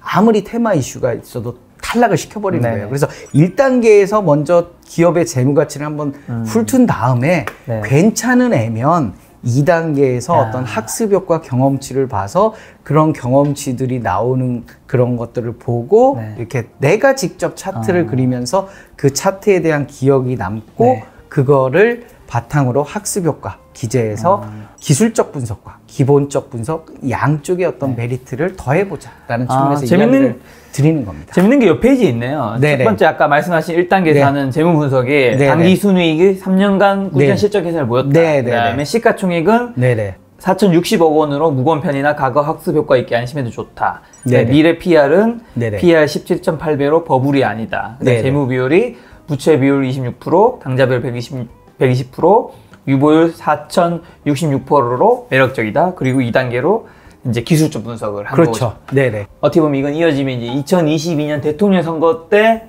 다시 또 약간 좀 부상할 확률도 있다고 볼 수 있는. 그렇죠. 우리 오늘 녹화하는 이 날 안철수 관련 주식들이 좀 상승세를 보였거든요. 네. 그분이 이제 서울시장 선거에 나올 수도 있다라는 뉴스가 어저께 좀 나왔거든요. 그런 기대감들이 우리는 경험을 오랜 기간 했잖아요. 네. 그런 경험치들이 관심을 모으고 주가 상승으로 이어질 수 있기 때문에 우리가 아까 그 85페이지에 봤던 상황이 어떤 상황이냐면 서울시장 선거에 그분이 떨어졌어요. 그리고 독일로 이제 가셨죠. 네. 그분이 떠나니까 관심을 받을 이유가 없잖아요. 그렇죠. 그러다 보니까 이제 공매도 과열 종목에 지정이 되고 공매도라는 것은 비쌀 때 주식을 빌려서 이제 팔고 주가가 싸질 때 다시 사서 갚는 거잖아요. 공매도가 당연히 앞으로 안철수 대표가 없으니 주가는 빠질 것이다 예상을 해서 공매도 과열 종목으로 지정되고 주가는 빠지고 이런 상황이 어떻게 보면 무관심 저점이고 정치인은 선거와 함께 돌아올 거기 때문에 그런 과거의 학습 효과 경험치가 많기 때문에 우리는 좀 기다려 볼 수 있다. 그 전제는 1단계에서 좋은 기업임을 이미 우리가 찾아봤지 않느냐. 네. 좋은 기업이기 때문에 학습 효과까지 더해서 예를 들면 1+1으로 좀 보완을 해서 완벽하게 좀 체크를 해보자라는 측면에서 이야기를 드리는 겁니다. 다음 달에 머리를 좀 심으려고. 아, 진짜요? 네. 와이프가 이제 얼굴 좀 팔리고 다니는데 머리 좀 심으라고 하더라고요. 지금. 아, 저도 탈모가 시작되고 있어서. 같이 한번 가시죠. 1+1이면 싸대. 괜찮은데요? 자, 지금 2단계까지 왔죠? 네네네. 자, 3단계는? 3단계는 이제 우리가 뉴스하고 공시를 보자고 제가 아까 말씀을 드렸잖아요. 네. 1단계는 재무지표를 봤고요. 네. 2단계는 어떤 기술적 분석 차트를 봤고요. 그렇죠. 세 번째는 뉴스하고 공시를 보는 거예요. 3년 내지 5년 동안에 중소기업이면 뉴스가 별로 없어요. 그리고 공시도 별로 없어. 네. 있는 듯 없는 듯 살아. 걔네들 한 5년 보자 이거고 좀 기업이 되게 크고 이런 기업들 그리고 뉴스의 량이 많거나 아니면 그렇게 리스크가 적은 기업들은 한 3년만 보자 이렇게 하는 거거든요. 그래서 뉴스하고 공시를 보는데 여러 가지 정보들이 되게 많거든요. 그렇죠. 그 중에 핵심만 3가지만 보자. 네. 그래서 배당, 유상증자, 주식 관련 사채 그리고 최대주주. 유상증자하고 주식 관련 사채는 한 몸이고요. 그러니까 최대주주 이슈랑 배당이랑 유상증자. 이 3가지 포커스로 좀 보자. 배당은 호재다. 배당이라는 게 무상증자와 마찬가지로 네. 공짜로 돈을 주는 거죠. 돈을 줄 수도 있고요. 네. 주식으로도 줄 수 있어요. 배당이라는 게 꼭 돈만 주는 게 아니고 셀트리온 같은 경우는 주식으로도 주거든요. 네네. 그러니까 돈도 주고 주식도 주고. 네. 그래서 어찌됐든 이런 배당을 주는 회사들은 되게 매력적이지 않느냐. 저는 이제 저 개미 투자자들에게 배당주 투자를 하라고 좀 강조를 드리고 싶거든요. 왜냐면 배당주는 기본적으로 안정적이에요. 네. 그러니까 먹고 살만 하니까 내가 배당 주는 거거든요. 네. 먹고 살기 어려우면 배당을 주겠어요? 배당의 재원은 뭐냐면 이익잉여금 내에서 하는 거거든요.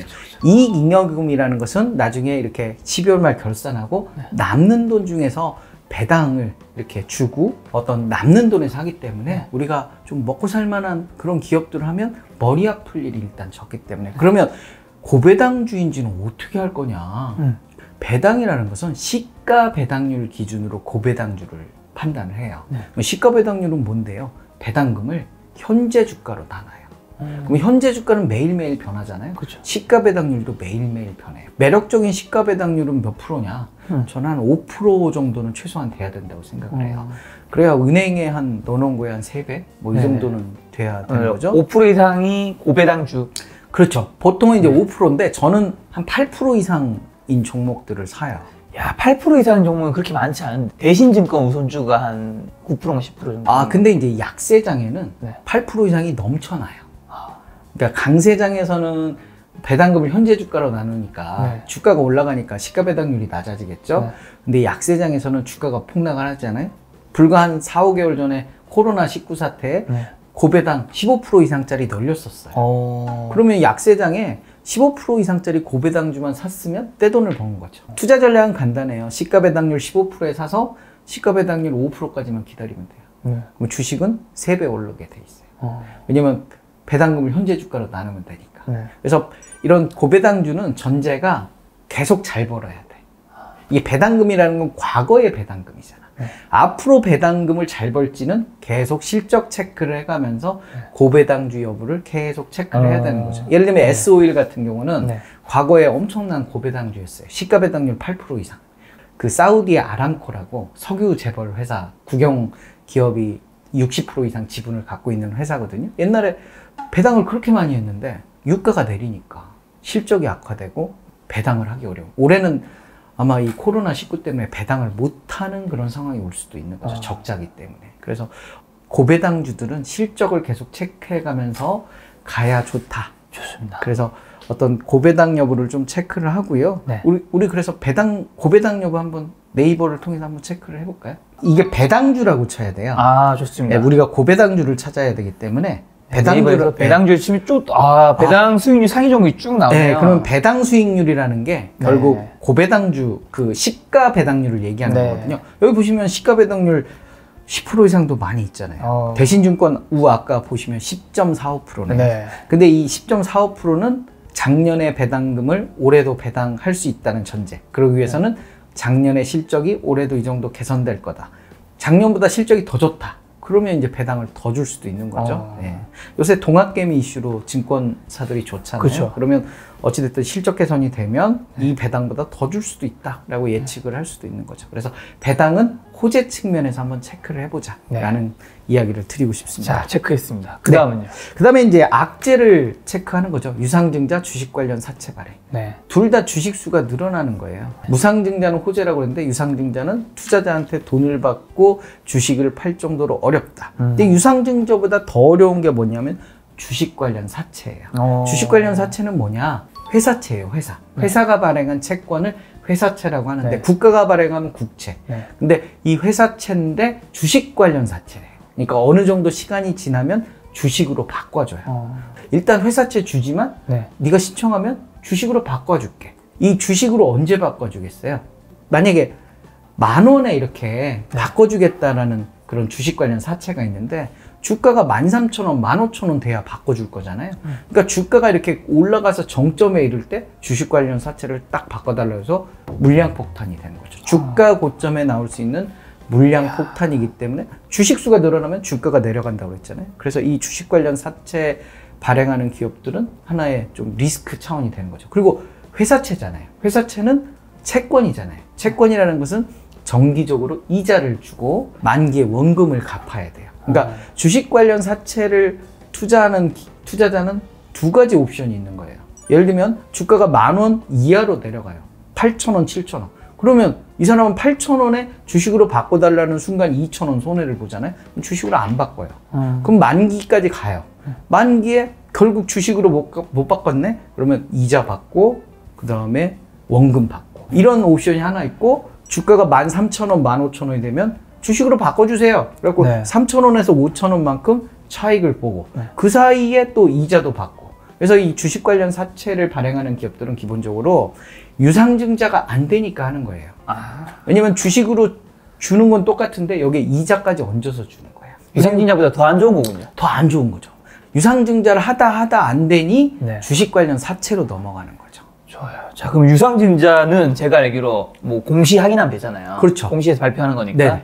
주식 관련 사채는 그것도 어디에 나오나요? 동일해요. 공시예요. 공시. 배당도 공시, 유상증자도 공시, 주식 관련 사채도 공시. 공시라는 것은 공공에게 알려준 보일시자를 쓰거든요. 그러니까 투자에 있어서 굉장히 중요한 것들은 다 공시를 해주는 거죠. 우리가 주식 관련 실제 사채를 발행한 기업을 찾고 있습니다, 지금. 네네. 예를 들면 전환사채를 발행한 기업들 예시를 한번 찾아보면 전환사채 흔히 말하는 10이 말하는 거죠. 그렇죠. 컨버터블 본드 해갖고 전환할 수 있다. 컨버터블이 이제 전환할 수 있다라는 뜻인데 여기 한번 볼까요? 네, 현대로템. 네. 네이버에서 현대로템을 검색하고요. 지금 종목이 들어왔습니다. 뉴스 공시 정보를 보죠. 네, 여기 있죠? 네. 3월 25일 날 보면 전환사채 발행 결정 이렇게 되어 있거든요. 그러니까 현대로템의 2020년 3월 25일 공시를 보면 전환사채 발행 결정. 그래서 발행 금액도 나오고요.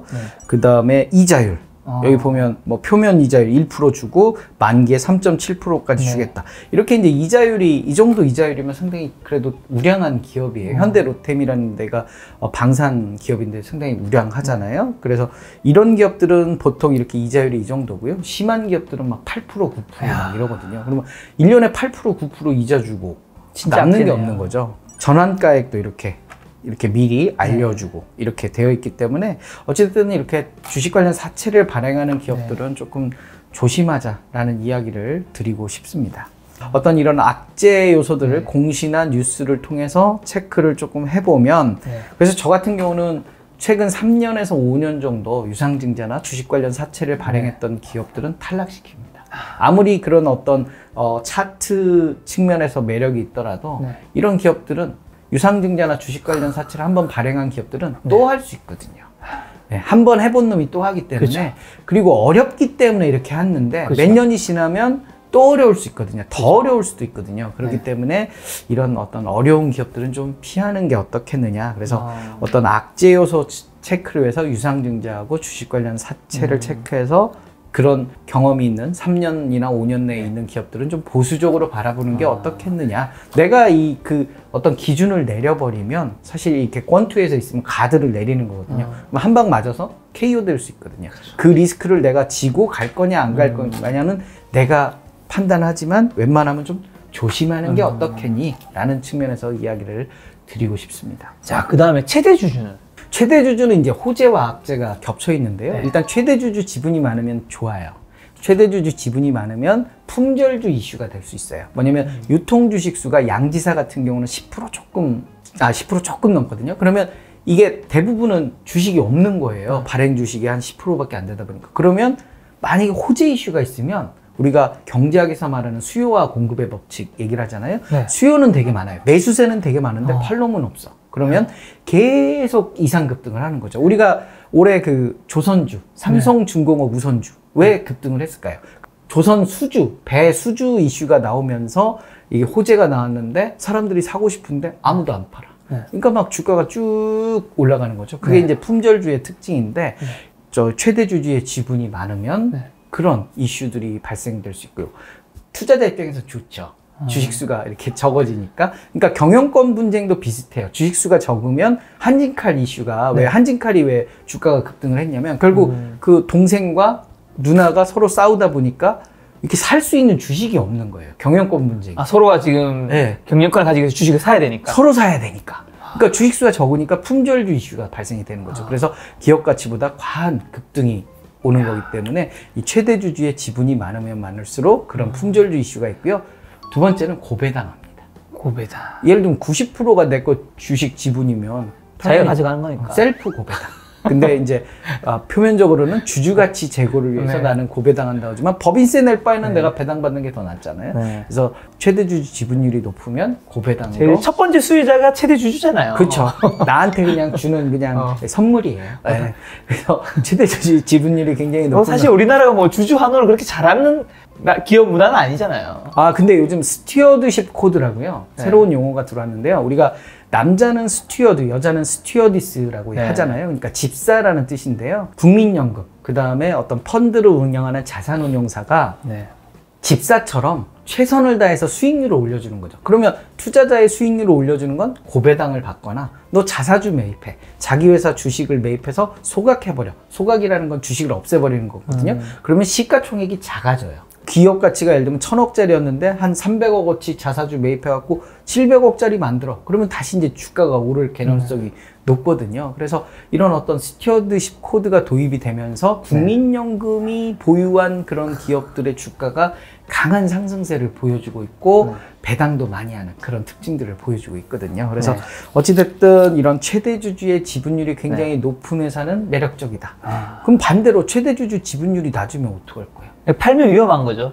사실 지금 신땡땡 기업에서 최대주주가 주식을 좀 팔았었잖아요.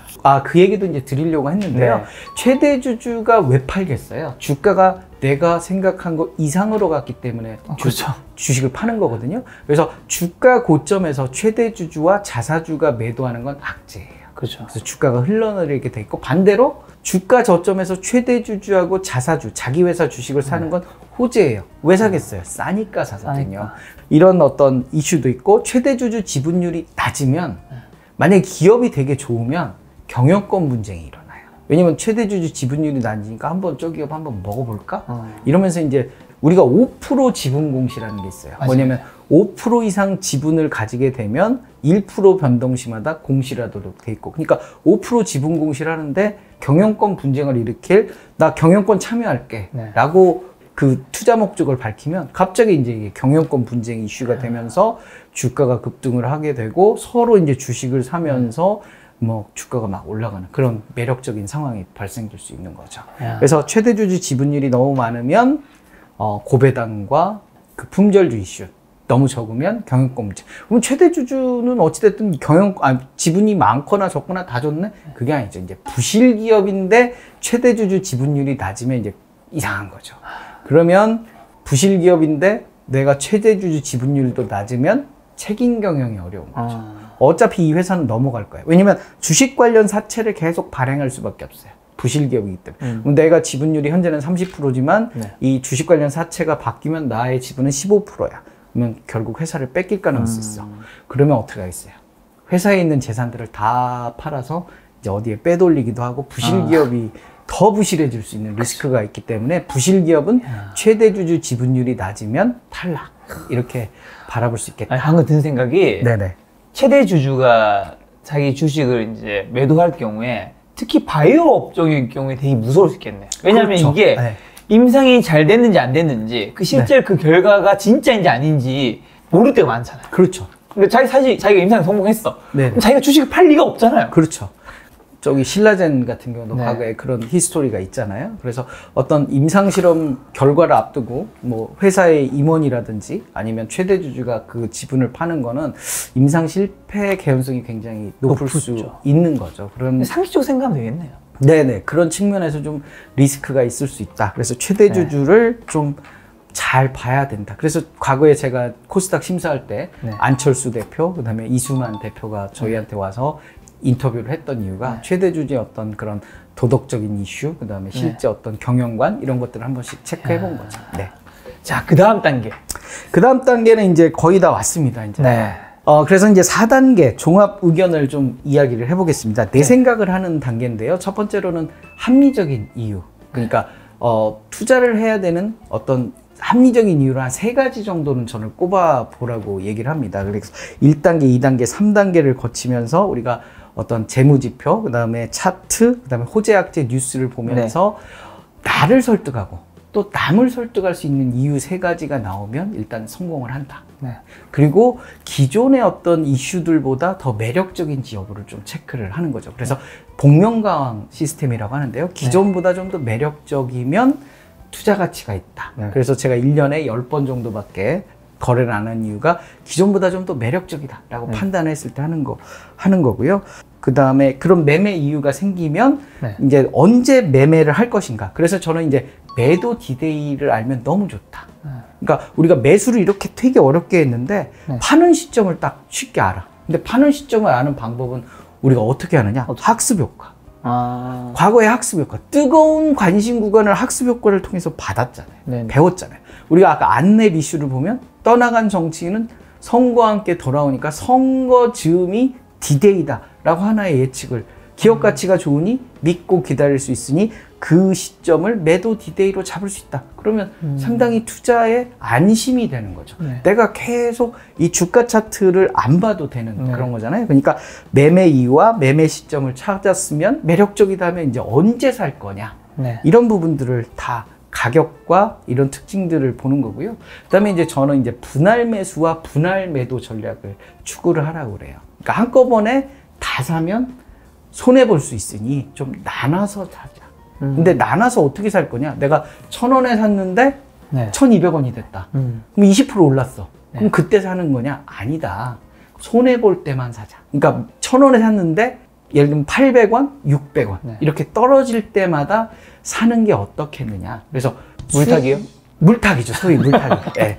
물을 타는데 플러스일 때 네. 물을 타는 게 아니고 마이너스일 때 물을 타야 된다. 아. 그래야만 매수 단가가 낮아지고 네네. 수익을 실현할 수 있다. 괜히 플러스인 상태에서 사면 네.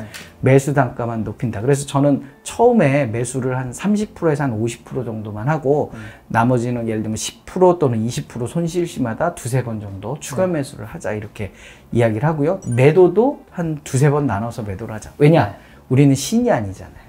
그쵸. 낫이 아닌데 딱 내가 정말 이거 살 때는 정말 완벽하다 하지만 갑자기 코로나19 사태가 벌어지면 주가는 더 폭락을 하잖아요. 그러면 이제 돈이 없으니까 오마이 갓난 이렇게 우리가 외치잖아요. 그렇기 때문에 내가 실수할 수 있다라는 측면에서 분할 매수 전략을 하고요. 만약에 너무 속상해. 내가 1,000원에 그때 다 살 걸. 그럼 1,200원 어떻게? 다른 종목들 2,000여 개 많아요. 그 종목에서 또 분석해서 매력적인 종목을 찾아서 네. 나머지 수익을 실현하면 된다. 평생을 주식 투자할 거잖아요. 네. 그러면 굳이 뭐 이렇게 이 종목에 너무 매달려서 슬퍼할 이유 뭐 있겠느냐. 그래서 좀 욕심을 좀 내려놓고 매사에 만사에 좀 행복하면 네. 좀 되지 않겠느냐. 반을 어찌됐든 잘 샀으니 좋은 거고 또 만약에 손실 나면 추가 매수할 수 있니 좋은 거고 뭐 이렇게 생각하시면 어떻겠느냐. 자, 그럼 5단계는요? 5단계 이제 신호등 점검입니다. 우리가 1단계, 2단계, 3단계, 4단계를 거쳤는데 네. 이게 이제 한 줄 코멘트다 보니까 네. 우리가 실수할 수도 있고요. 그쵸. 그다음에 어찌됐든 좀 리뷰를 하고 검증할 수 있는 그런 좀 시간이 좀 필요하다라는 네. 생각이 들어서 제가 신호등 점검을 만들었어요. 그래서 네. 마지막에 각 단계별로 한번 체크를 하고 초록색 우리가 신호등 색깔이 4가지잖아요. 네. 초록, 노랑, 주황, 빨강. 그래서 네. 초록은 아주 매력적인 거. 노랑은 조금 위험하지만 괜찮아. 주황은 위험한데 탈락시킬까 말까의 고민. 네. 빨강은 탈락. 이렇게 보는 거고요. 보수적인 투자자, 저같이 보수적인 투자자나 네. 초보 투자자는 주황부터 탈락. 그러면 이 기준을 어떻게 세울 거냐? 그 기준은 이제 미리 본인이 조금 만들어 둬야 되는 네. 거죠. 예를 들어서 저 같은 경우는 단기 순손실이다. 그럼 보지도 않고 뭐 빨강, 탈락. 근데 어떤 학습 효과가 되게 높은 그런 종목들은 소규모의 그런 어떤 적자면 뭐 주황색을 준다든지 뭐 이런 식으로 해서 노란색을 준다든지. 좀 살려준다라는 측면에서 자기가 이제 어떤 가드를 올릴 거냐 내릴 거냐를 좀 판단을 해보자라고 이야기를 드리는 겁니다. 이제 저자님이 이제 책에 넣은 이미지를 같이 지금 보면 한마디로 지금 예를 들어 3단계에서 3년간 배당이 증가하는 추세다. 네네. 그러면 이제 초록색이 붙는 거죠. 그렇죠. 배당을 주니까 너무 좋은 거죠. 그 다음에 유상증자나 주식할 사채 최근 3년간 없다. 악재가 없으니까. 주는 거지. 네, 악재가 없으니까. 그러니까 지금 안넷 같은 경우는 지금 여러분이 이 주식을 사야 된다가 아니라 과거 데이터를 봤을 때 이제 신호등이 초록색 불이 가득하고 노란색 불이 하나 정도 있었다. 그렇죠. 왜 노란색 불이 들어왔냐를 네. 생각을 해보면 우리가 시가총액이라는 건 주식수 곱하기 주가인데 어떤 학습 효과가 강한 종목들은 일단 시가총액이 가벼워야 좋아요. 관심을 받고 관심이 거래량을 일으키고 거래량이 주가 상승을 하는데 이 관심에 따라 거래량으로 이렇게 올리려고 하는데 시가총액이 커버리면 무거우면 잘 이렇게 올리기가 쉽지 않거든요. 그래서 그런 측면에서 시가총액이 좀 가벼우면 좋은데 과거에 1조가 넘던 시가총액보다는 좀 가벼우니까 좀 노란색을 주는 게 어떻겠냐라고 자체 판단을 제가 해본 거죠. 아니 저는 지금 저자님에 대하면서 이 이미지표가 되게 인상 깊은 게 보면서 드는 생각은 야 적어도 이 한 장 정도의 그 기업에 대해서 사실 이거 말고도 너무 많은 정보가 있잖아요. 그렇죠. 이거 정도 아는 거는 어떻게 보면 정말 내가 지금 내 돈 수천만 원, 네. 수억을 넣잖아요. 네네. 근데 이 정도 표조차 사실 머릿속에 없는 사람이 태반이란 말이죠. 그렇죠. 제 주변에 네네. 개인 투자점에 이런 거 있는 사람 아무도 없어요. 그렇죠, 그렇죠. 이걸 통해서 주식 투자 돈을 번다고 100% 그런 거 없잖아요. 그렇죠. 네네. 근데 적어도 이걸 통해서 내가 이 기업을 사서 돈을 벌었다면 내가 왜 벌었는지 이유는 알아야 되고. 그렇죠.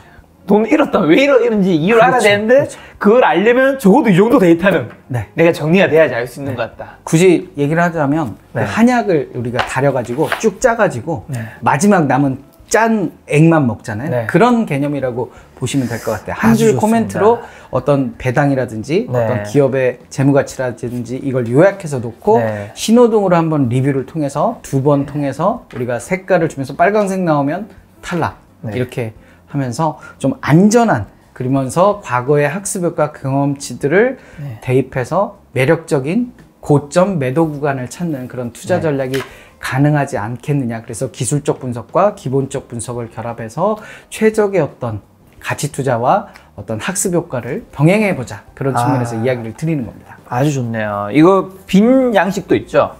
있죠. 저자님한테는. 저자님 네네. 위해서 저한테 제가 받아서 네네. 이 영상 화면에 제가 전체 화면 딱 네네. 띄워놓을게요. 네네. 여러분들 이거 딱 스캔하셔서 네네. 여러분들 꼭 안내비 아니더라도 다른 종목 투자하실 때 직접 체크하시면 많이 그렇죠. 도움이 될것 같아요. 30분 정도 이렇게 분석하시면 그러니까요. 뭐 충분히 한 줄 코멘트 형식으로 네. 하실 수 있다. 빠르게 리뷰를 하고 네. 그 다음에 투자로 이어질 수 있다. 네.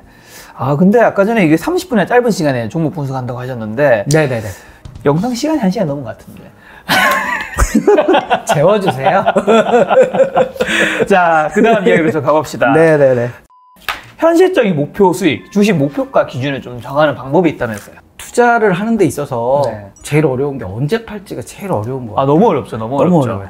지금 우리가 어떻게 살지에 대해서 좀 어느 정도 개념이 그쵸. 잡혔잖아요. 좋아요. 샀어요. 네. 그다음에 이제 언제 어떻게 팔 것인가도 상당히 어려워요. 그래서 이제 분석표를 보면 우리가 기본적 분석과 기술적 분석이라고 두 가지를 얘기했잖아요. 그러면 기본적 분석대로 어떤 매도 시점을 잡아보고 네. 기술적 분석 그 포인트로 매도 시점을 한번 잡아보자라고 이야기를 드리는 거예요. 그러면 기본적 분석, 기업의 어떤 재무가치 기준으로 해서 저평가일 때 사서 고평가일 때 팔면 어떻겠느냐라는 게 투자의 전략이거든요. 그래서 우리가 가치 투자라는 게 기본적으로 두 가지 요소인데요. 네. 저평가 요소를 찾고 그다음에 기업의 리스크를 최대한 없애고 네. 그런 측면에서 아까 종목 분석표도 본 거고요. 네. 일단 세 가지 포인트로 이야기를 드려요. 네. 첫 번째는 미래 PER. PER이라는 게 아까 말씀을 드렸듯이 시가총액을 단기순이익으로 나누니까 시가총액만큼 투자금을 했을 때 몇 년간의 단기순이익으로 수익을 낼 수 있는 그 투자금을 회수할 수 있는가. 근데 과거의 실적이 아니고 미래의 실적 기준으로 하자고 그랬잖아요. 그러니까 미래 PER이 예를 들면 5배다. 그러니까 5년 만에 투자금을 회수할 수 있으니 이 기업을 저평가인 때 상서 부담스러운 PER이 되면 팔자. 그거를 예를 들면 5배에 사서 한 10배 정도 목표로 삼아서 나는 매도하겠다. 그러면 2배 수익이 나는 거죠. 그런 측면에서 어떤 미래 PER 기준으로 저평가 종목을 사서 고평가, 무거워졌을 때 이제 좀 내가 계속 들고 있기 좀 버거울 때 그때 팔자. 그게 하나의 매도 목표점이 될 수 있다는 거죠. 그러니까 사는 시점과 파는 시점이 미래 PER 하나만 가지고 네. 판단을 할 수 있는 게 하나가 있고요. 네. 두 번째는 시가 배당률이에요. 시가 배당. 고배당주 같은 경우 시가 배당률 보자고 그랬잖아요. 그러니까 시가 배당률 8%에 사서 저는 6%에 파는 걸 되게 좋아해요. 그럼 주가는 한 30% 이상 상승해요. 예를 들면 8%에 사서 4%까지 기다렸다. 주가는 2배 올라야 돼요. 그러니까 사는 것도 시가 배당률 기준으로 매력적인 포인트를 잡고 매도도 시가 배당률 기준으로 파는 그런 투자 전략이 가능하지 않겠느냐. 이게 다 기본적 분석의 근간에서 투자를 하는 거고요. 사실 그 저평가를 판단하는 기준의 가장 중요한 툴 요소가 미래 PER과 시가 배당률이거든요. 이 중요한 두 가지 툴을 가지고 저점을 잡아서 무거워졌을 때 팔자. 그리고 시가총액. 우리가 학습 효과가 높은 종목들 같은 경우는 관심을 받았을 때 과한 상승을 일으키는 게 시가총액이 가벼워야 된다. 왜냐하면 어떤 그런 주도된 그런 세력들이 핸들링을 하려면 시가총액이 가벼워야 된다. 그래서 가치 투자 측면에서는 사실 시가총액이 그렇게 중요하지 않아요. 왜냐하면 시가총액은 주식수 곱하기 주가인데 우리는 PER이라는 게 있잖아요. 네. 시가총액을 당기순이익이라는 좀 하나의 더 요소로 조금 더 이렇게 꼬아서 시가총액이 퀀티티,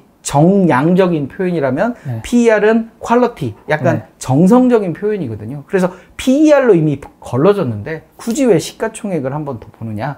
이런 어떤 학습 효과가 굉장히 강한 종목들은 시가총액이 작아야 매력적이니까. 그래서 어떤 가치 투자 포인트보다 어떤 학습 효과에 조금 더 포커스를 두면 시가총액 500억에 사서 시가총액 1000억에 팔자. 이게 하나의 투자 전략이 될 수 있다라고 말씀을 드릴 수 있는 거죠. 네. 그래서 이 세 가지 요소는 어떤 기업의 재무가치, 그거에 포커스를 둔 기본적 분석에 따른 매수 시점과 매도 시점을 잡아볼 수 있다는 거고요. 네. 두 번째는 이제 학습 효과, 차트 기준으로 해서 차트. 과거에 우리가 학습 효과 경험치가 있으니까 그 어떤 이벤트가 발생하는 뉴스가 나오는 날에 매도를 하자.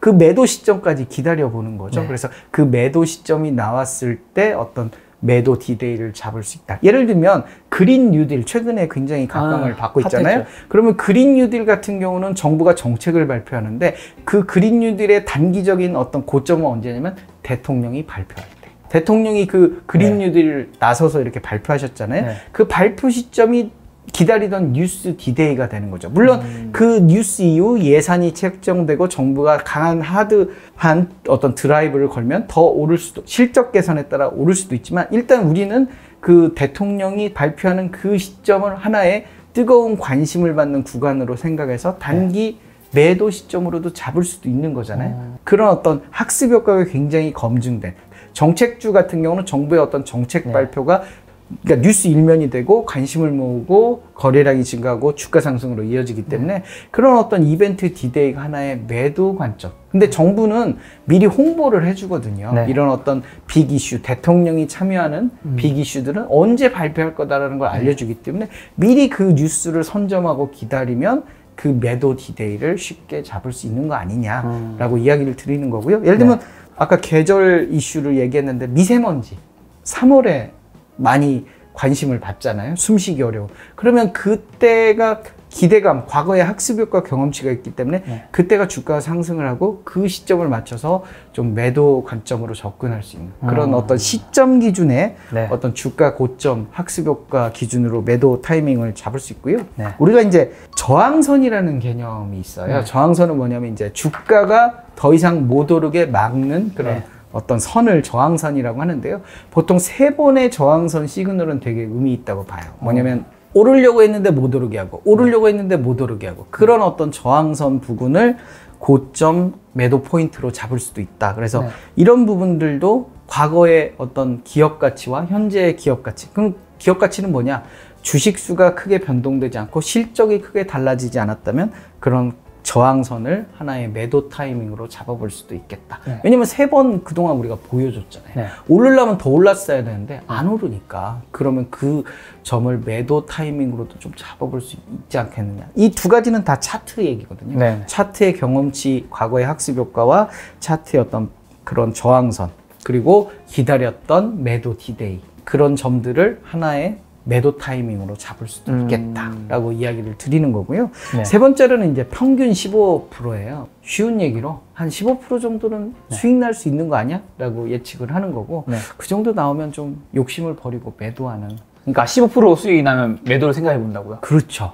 왜냐면 우리가 이게 매도가 상당히 어려운 게 한 40% 50% 벌었지만 결국에 뭐 손해나고 파는 경우들도 상당히 많잖아요. 그때 그래서 항상 그분들이 하는 얘기가 그때 좀 팔았으면 어땠을까. 그래서 이제 한 15% 예를 들면 목표치를 정해놓고 15% 정도 수익이 나면 한 반절 정도는 매도를 하고 나머지 반절은 좀 더 공격적으로 가져간다든지 이렇게 해서 안정적인 수익을 좀 실현하는 것도 나쁘지 않지 않겠느냐. 그럼 왜 15%냐?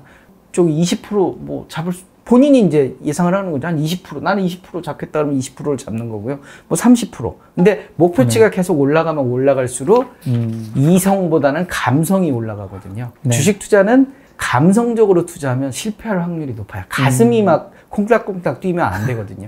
가슴은 차갑게. 머리가 뜨거워야 되거든요. 그래야 이 전두엽이라고 머리 네. 앞부분이 계속 이렇게 뭔가 아이디어를 내고 돌아가고 내 생각을 가지고 투자를 하는 건데 네. 가슴이 막 콩닥콩닥 뛰면 실패할 가능성이 높기 때문에 네. 한 15% 정도 잡으면 이성이 굉장히 올라와서 어떤 합리적인 나를 설득할 수 있는 이유들을 되게 생각하고. 근데 너무 좀 크게 못 먹잖아요. 15% 4번이면 한 7, 80% 수익 나거든요. 네. 복리 효과를 하면. 그러면 1년에 4번만 벌어도 괜찮지 않을까? 아니, 저는 뭐 15%라는 말이 이해는 가는데, 네. 아까 전에 분석하신 게, 네. 막 엄청 꼼꼼하게 이렇게 분석을 하셨는데, 네네. 그 주식을 15%만 먹고, 어느 정도는 어쨌든 약간 매도를 한다는 거잖아요. 우리가 복면가왕 시스템이라고 그랬잖아요. 15%를 벌어도 더 매력적인 종목이 또 우리가 계속 분석을 통해서 네. 새로운 종목이 나오면 이렇게 바꿔야 되는 거죠. 그러니까 투자 전략을 우리가 이제 여러 가지를 줄 수 있는데요. 우리 기본적으로 개미 투자자들은 가끔 한 뭐 분기에 한두 번씩은 수익 나고 싶은 욕망이 있잖아요. 아파트도 넓혀가야 되고 전세금도 내줘야 되고 그러려고 하면 또 이렇게 주식시장인 게 변동성이 되게 심하기 때문에 어느 정도 차익 실현을 하고 싶은 그런 니즈가 있기 때문에 일단 한 15% 정도면 안정적으로 매도하고 또 다른 종목에서 15% 내면 되고 물론 그게 더 갈 수도 있죠. 예를 들면 아까 시가배당률 기준으로 8%에 샀는데 6%까지 가겠다. 그러면 33%인 거예요. 경우의 수들이 세 가지가 있잖아요. 아까 기업 가치 기준으로 매력적인 포인트가 있으면 그때 목표가까지 기다리면 되고 차트 기준으로 목표가를 정할 수도 있고 그 두 개가 안 될 경우에 어떤 아이디어가 생각나지 않는다 그러면 15%도 나쁘지 않은 그런 목표 수익이 될 수 있다. 내가 꼭 2배 벌 거야 라고 오랜 기간을 기다렸지만 예를 들면 95%까지 올랐는데 그 5%를 못 채워서 떨어지는 경우들도 있잖아요. 그런 거보다는 그냥 15% 벌고 다음번에서 15% 벌고 스텝 바이 스텝 우리가 스노우볼 효과라고 말씀을 드렸잖아요. 조금씩 모아가면 그러니까 에베레스트도 먼지가 쌓이다 보니까 에베레스트가 된 거거든요. 그래서 우리가 그런 한 번에 대박을 그러니까 계단을 한꺼번에 10계단을 오르겠다는 생각을 하지 말고 2계단, 3계단씩 이렇게 차례차례 밟고 가면 10계단을 갈 수 있으니까 그런 측면에서 좀 목표치는 일단 좀 낮게 가져가 보고 그리고 융통성 있게 투자를 해야 되는 거잖아요. 그러니까 15%를 만약에 달성을 했을 때 이때 매도를 할 것인가 그 여부를 기업 가치라든지 호재 악재 이슈 또 뭐 여러 가지 상황 등을 파악해서 좀 더 들고 갈 수도 있는 거고요. 아니면 반절 정도는 15%에 매도를 하는 것도 나쁘지 않다. 근데 에베레스트가 먼지가 쌓여서 에베레스트가 됐다고요? 비유하신 거죠? 그렇죠. 그냥 뭐 실제로 그런 의미로 얘기하신 건 아니죠? 네, 네이버에 검색되겠네. 순간 방금까지 말한 모든 이야기들이 약간 신뢰성이 떨어지는. 아, 죄송합니다. 네.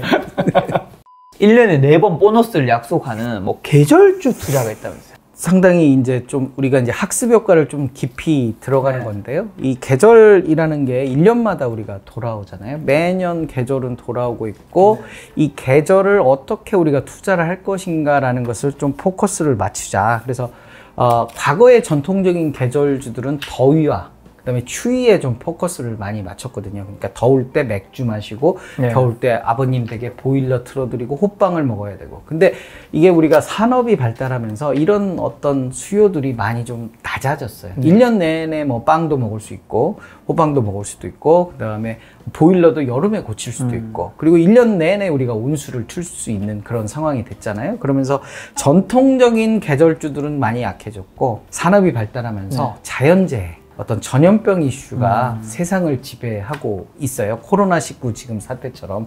그러다 보니까 그런 부분, 공포감이 굉장히 투자의 어떤 포인트가 되고 있는 안타까운 상황이 되는 거죠. 근데 학습 효과라는 게 그렇잖아요. 매년 이런 공포감이 계속 반복되다 보니까 공포감이 어떤 통계적인 접근이 가능하고 과학적인 투자가 가능해진 거죠. 매년의 학습 효과 경험치. 예를 들면 미세먼지 이슈들은 매년 봄마다 관련주들의 주가 급등을 계속 일으켜 왔다는 거죠. 그리고 장마와 폭염 이슈도 매년 그런 이벤트를 보여주고 그다음에 가을에 어떤 시베리아 철새가 날아오면서 그런 어떤 조류독감 이슈도 매년 루틴하게 발생이 됐다는 거죠. 그래서 봄에 어떤 미세먼지 이슈, 그다음에 여름에 장마와 폭염, 그리고 가을, 겨울에 어떤 시베리아 철새로부터의 어떤 조류독감 이슈. 그래서 그런 부분들이 계속 루틴하게 학습 효과가 이어지다 보니까 그리고 이제 계절이 1년마다 반복이 되고 오랜 기간 이게 반복이 되다 보니까 종목들이 딱 정해져 버린 거예요. 그래서 그 종목들은 기대감 때문에 계속 그 시점이 오면 올라요. 그렇게 계속 오르고 그렇겠네요. 오르고 그게 반복되다 보니까 그게 하나의 이제 룰이 돼버린 거예요. 그 룰이 이제 우리가 좀 배워야 될 그리고 경험해야 될 루틴한 어떤 통계치가 되다 보니까 네. 기업 가치가 좋다면 우리가 1단계에서 기업 가치를 체크를 하고 학습 효과가 검증이 되면 좀 더 투자 포인트 언제 그러면 온주 살 거냐 무관심에 사야 된다는 거죠. 주식은 싸게 사서 비싸게 사는 거잖아요. 비싸게 사서 싸게 사는 건 손해를 보는 거잖아요. 그러면 예를 들면 미세먼지주를 언제 살 거냐 봄이 지나고 또 1년을 기다려야 되는 시점 봄이 지난 그런 늦은 봄이나 이른 여름이 주가의 저점 아니면 뜨거운 여름이 주가 저점일 수 있다. 그때 주가 저점에 사서 네. 내년도 봄을 기다리자. 이런 측면에서 이제 이야기를 드리는 게 계절주 투자의 어떤 맥이 아닌가라고 이야기를 드리는 지금 거죠. 저자님은 주식을 몇 종목 정도를 투자하시죠? 저는 보통? 원칙이 3종목이에요. 그러니까 관심 종목은 한 20개 정도 보통 가지고 있고요. 네. 그 다음에 이제 투자는 한 3종목 정도 하는데요. 그 이유는 3종목이 넘어가면 기억이 잘 안 나요. 주식 투자는 머리가 복잡하면 실패해요. 머릿속은 항상 리셋을 하고 네. 좀 편안하게. 그래서 가끔은 제가 멍을 때려라 그런 얘기 하거든요. 그래서 저는 멍 때리는 방법이 자전거, 따릉이를 타고 다니면서 이 한강변을 걸으면서 되게 이제 여러 가지 사색도 하고 그래서 칸트가 되라 이런 이야기도 하는데요. 그래서 멍 때리기를 하고 어떤 머릿속을 비우는 그런 측면에서 3종목이 좀 그나마 네. 관리될 수 있는 그러면 한마디로 관심 종목 20종목, 그 다음에 그 중에서 실제 투자하는 종목은 한 3종목. 네네. 그러면 종목까지 여쭤보는 건 실례니까 하지만 요건 여쭤볼 수 있을 것 같아. 그 중에 3종목 다 비슷하게 또 비중을 가지진 않잖아요. 그렇죠. 주력 투자 종목이 있잖아요. 그렇죠. 그 투자의 섹터는 어디예요? 섹터요? 네. 저는 계절주를 최근에 많이 하고 있기 때문에 네. 내년도 이제 봄을 기다리고 있죠. 내년도 봄을 기다린다는 네. 미세인가요? 그렇죠. 이 봄에 미세먼지 섹터가 이제 3가지 정도 있는데요. 그래요? 뭐 있나요? 뭐 일단 안과 질환 관련 주식들도 있고요. 이게 눈에 좀 안 좋잖아요. 네. 그다음에 이제 마스크. 그다음에 공기청정기. 이런 섹터들이 이제 대표적인 미세먼지 계절주가 되겠고요. 네. 특히 이제 마스크 같은 경우는 최근에 그 백신 이슈로 마스크 어떤 소비가 늘었잖아요. 그렇죠. 그래서 그런 측면에서는 좀 실적 개선이 당장 이루어진 부분들이 있어서 네. 다만 이제 이 백신이 개발되면 앞으로 마스크를 그만큼 사용할 거냐 그건 하나의 좀 리스크 요인이긴 그렇죠. 해요. 그래서 실적 개선이나 이런 측면에서 올해 실적 기준으로는 아직도 저평가인데 네. 이제 내년 실적 기준으로는 과연 매력적인 이슈가 될 거냐라는 측면은 조금 더 체크를 해보긴 해야 되는데 일단은 뭐 올해 실적 기준은 그렇게 나쁘지 않고요. 그리고 아까 말씀드렸듯이 무관심 구간에 사서 뜨거운 관심 구간에 팔라고 했으니까 네. 지금 뜨거운 여름이잖아요. 그러면 네. 내년 봄을 좀 기다릴 필요도 있지 않겠느냐라고 이야기를 예를 들면 드리고 그러면 지금 저자님이 가지고 있어요. 이 미세먼지 관련 종목을. 그러면 이게 15% 정도 근데 어쨌든 그 전에 오를 수도 있잖아요. 그렇죠. 그러면 또 좀 매도하는 거예요? 내년 봄이 되기도 전인데. 저는 이제 차트의 학습 효과라는 게 있잖아요. 그러니까 3가지 중에 하나를 한 거잖아요. 기본적인 분석과 차트 분석과 그다음에 15%. 네. 근데 저는 이제 차트의 과거의 학습 효과, 기다리던 D-Day 이벤트까지 좀 기다려보는 거죠. 그러니까 봄까지 기다려보는 그런 투자 전략으로 추구를 하는 거죠. 15%라는 것은 네. 하나의 옵션이지 꼭 15%가 되면 무조건 어떤 종목이든지 네. 칼처럼 자른다는 건 아니고요. 하나의 기준이군요. 그렇죠. 이것도 있고 이것도 있고 이것도 네. 있는데 그 중에 내가 어느 걸 선택할 거냐는 건 네. 나의 선택인 거죠. 예를 들면 15%가 왔을 때 뭐 이 정도면 만족하고 하는 그런 방법도 있을 수 있지만 저는 그거보다는 내년 봄을 기다리겠다는 거에 더 포커스가 됐기 때문에 내년 봄까지 좀 기다려보자라고 이야기를 드리는 거죠. 지금 저자님은 주식 투자하시면서 돈을 버셨잖아요. 네네. 주변에 또 개인 투자자들도 굉장히 많으시잖아요. 네네네. 주변 사람들 중에서는 주식 투자로 돈을 버는 사람의 비율이 좀 몇 퍼센트 정도 되는 것 같은데요? 제 지인들은 수익률이 별로 안 좋습니다. 지인들은 한 몇 퍼센트 정도가? 한 20% 정도는 수익을 내는 것 같고요. 네. 한 80% 정도는 좀 수익을 안 내는. 그리고 샤이하게 얘기 안 하는 친구들은 손해나고 있지 않을까 그런 그렇죠. 생각이 듭니다. 네. 벌면 얘기하더라고요. 그렇죠. 네. 주변 사람들한테. 근데 저는 이제 항상 강조하는 게요. 벌면 얘기하지 마라. 그렇죠. 네. 왜냐면 벌면 두 가지 이유인데요. 첫 번째는 술 사라 그래요. 맞아요. 네, 그래서 번 거 다 술값으로 다 나가요. 네. 그리고 두 번째는 이렇게 술 마시다 보면 명석한 두뇌가 이렇게 좀 그쵸. 무뎌지고, 그리고 세 번째는 시기의 대상이 돼요. 맞아요. 네, 그래서 배 아프고 그러기 때문에 좀 우리는 사실 세상을 살다 보면 좀 도움받고 이렇게 살아야 되는데 쟤 잘 살아 뭐 이러면서. 사실 네. 옛말에 그런 말 있잖아요. 어디 가서 돈 자랑은 함부로 하는 거 아니다. 아, 나 오늘 잘하네. 왜냐면 봐야 되니까, 시청자들이 봐야 되니까 어쩔 수 없는 거고, 돈 자랑을 많이 해서 네. 좋게 되는 케이스는 그렇게 많지 않은가. 네, 그럼요. 그래서 네. 화장실 가서 혼자 막 화이팅하고 네. 기쁘다 하고 그렇게 하시는 게 훨씬 낫지 않겠느냐. 그리고 수익 난 날은 시세판을 꺼라. 왜냐면 가슴이 너무 콩닥콩닥 하거든요. 그렇죠. 그러면서 생각 없이 사게 되고, 가슴 뛰면서 사는 거는 네. 이렇게 실패할 가능성이 높아요. 제가 옛날에 이제 10여 년 전에 막 가슴 뛰게 막 이거 사야 돼 막 하는 종목들 제 와이프가 네. 이야기하는데, 네가 가슴 뛰면 꼭 실패하더라 그러더라고요. 그래서 그다음부터는 너무 기분이 좋을 때는 시세판을 끄는 그런 습관을 가지고 있어요. 이 네온 사인처럼 반짝반짝 하거든요. 지금 증권 유사업계에 계시잖아요. 유관 기관이 네. 있죠. 증권 유관 기관에 계시면 네네. 주변에 증권 쪽에 종사하는 지인들도 있을 거고, 네네. 아닌 쪽에 계신 분도 있을 거잖아요. 네네네. 그럼 증권 유관 기관이나 증권 회사 다니는 주변 지인들이 네네.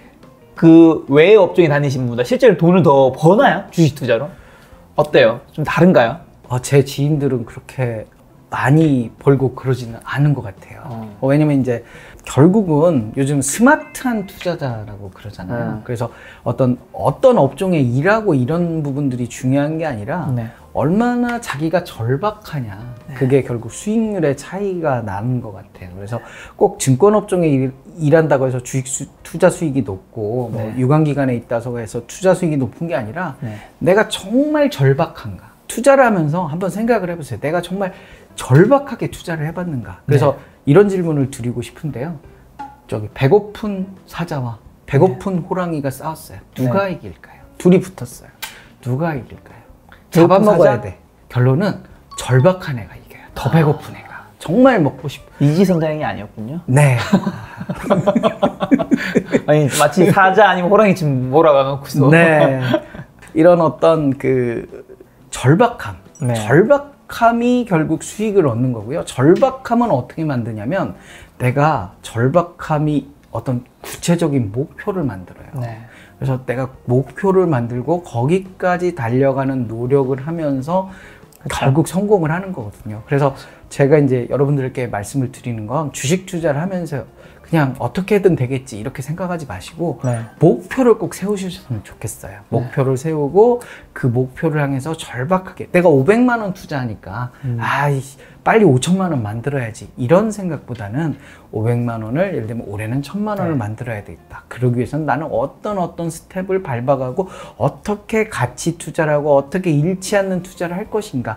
그런 어떤 절박하고 노력하는 습관이 결국 투자 수익의 차이를 만드는 게 아니냐라고 생각을 해요. 그래서 대부분 이제 회사 일에 바쁘고 그다음에 자기의 본업에 바꾸다 보면 이런 투자에 좀 이렇게 좀 문외한이 되거나 관심이 없는 경우들이 되게 많거든요. 근데 우리가 좋은 학교를 가지려고 하고 좋은 직장을 가지려고 하고 막 코피 써다가면서 공부하잖아요. 그것처럼 주식도 그러니까 코피 써다가면서 주식도 공부해야 되는 거예요. 종목 분석도 매일매일 몇 시간씩 하고 뭐 이렇게 해야만 그거에 대한 노하우가 쌓이고 내 머리가 비상하게 되면서 투자 판단이 되는 거기 때문에 그 자기의 어떤 직업 그 다음에 어떤 위치 이런 것보다 자기가 정말 스마트한 투자자가 되기 위해서 절박하게 노력하느냐. 노력에 비례해서 성공은 이루어진다라고 강조를 드리고 싶어요. 여기서 말하는 절박함은 간절함보다는 치열함에 가깝겠죠. 치열함도 있고요. 그 다음에 저 같은 경우는 절벽에 매달렸다고 생각을 해요. 한 손에 딱 나무 뿌리를 붙잡고 있고 내가 돈을 잃는 순간 떨어진다라는 거를 생각을 하면서 꼭 투자를 하거든요. 그러면 굉장히 비장해요. 만약에 그 계백 장군이 황산벌에 나가기 전에 그런 어떤 비장함 그런 것들을 꼭 가지셨으면 좋겠다라고 강조를 드려요. 그런 비장함을 가지고 있으면 원하는 수익을 따박따박 얻을 수 있다.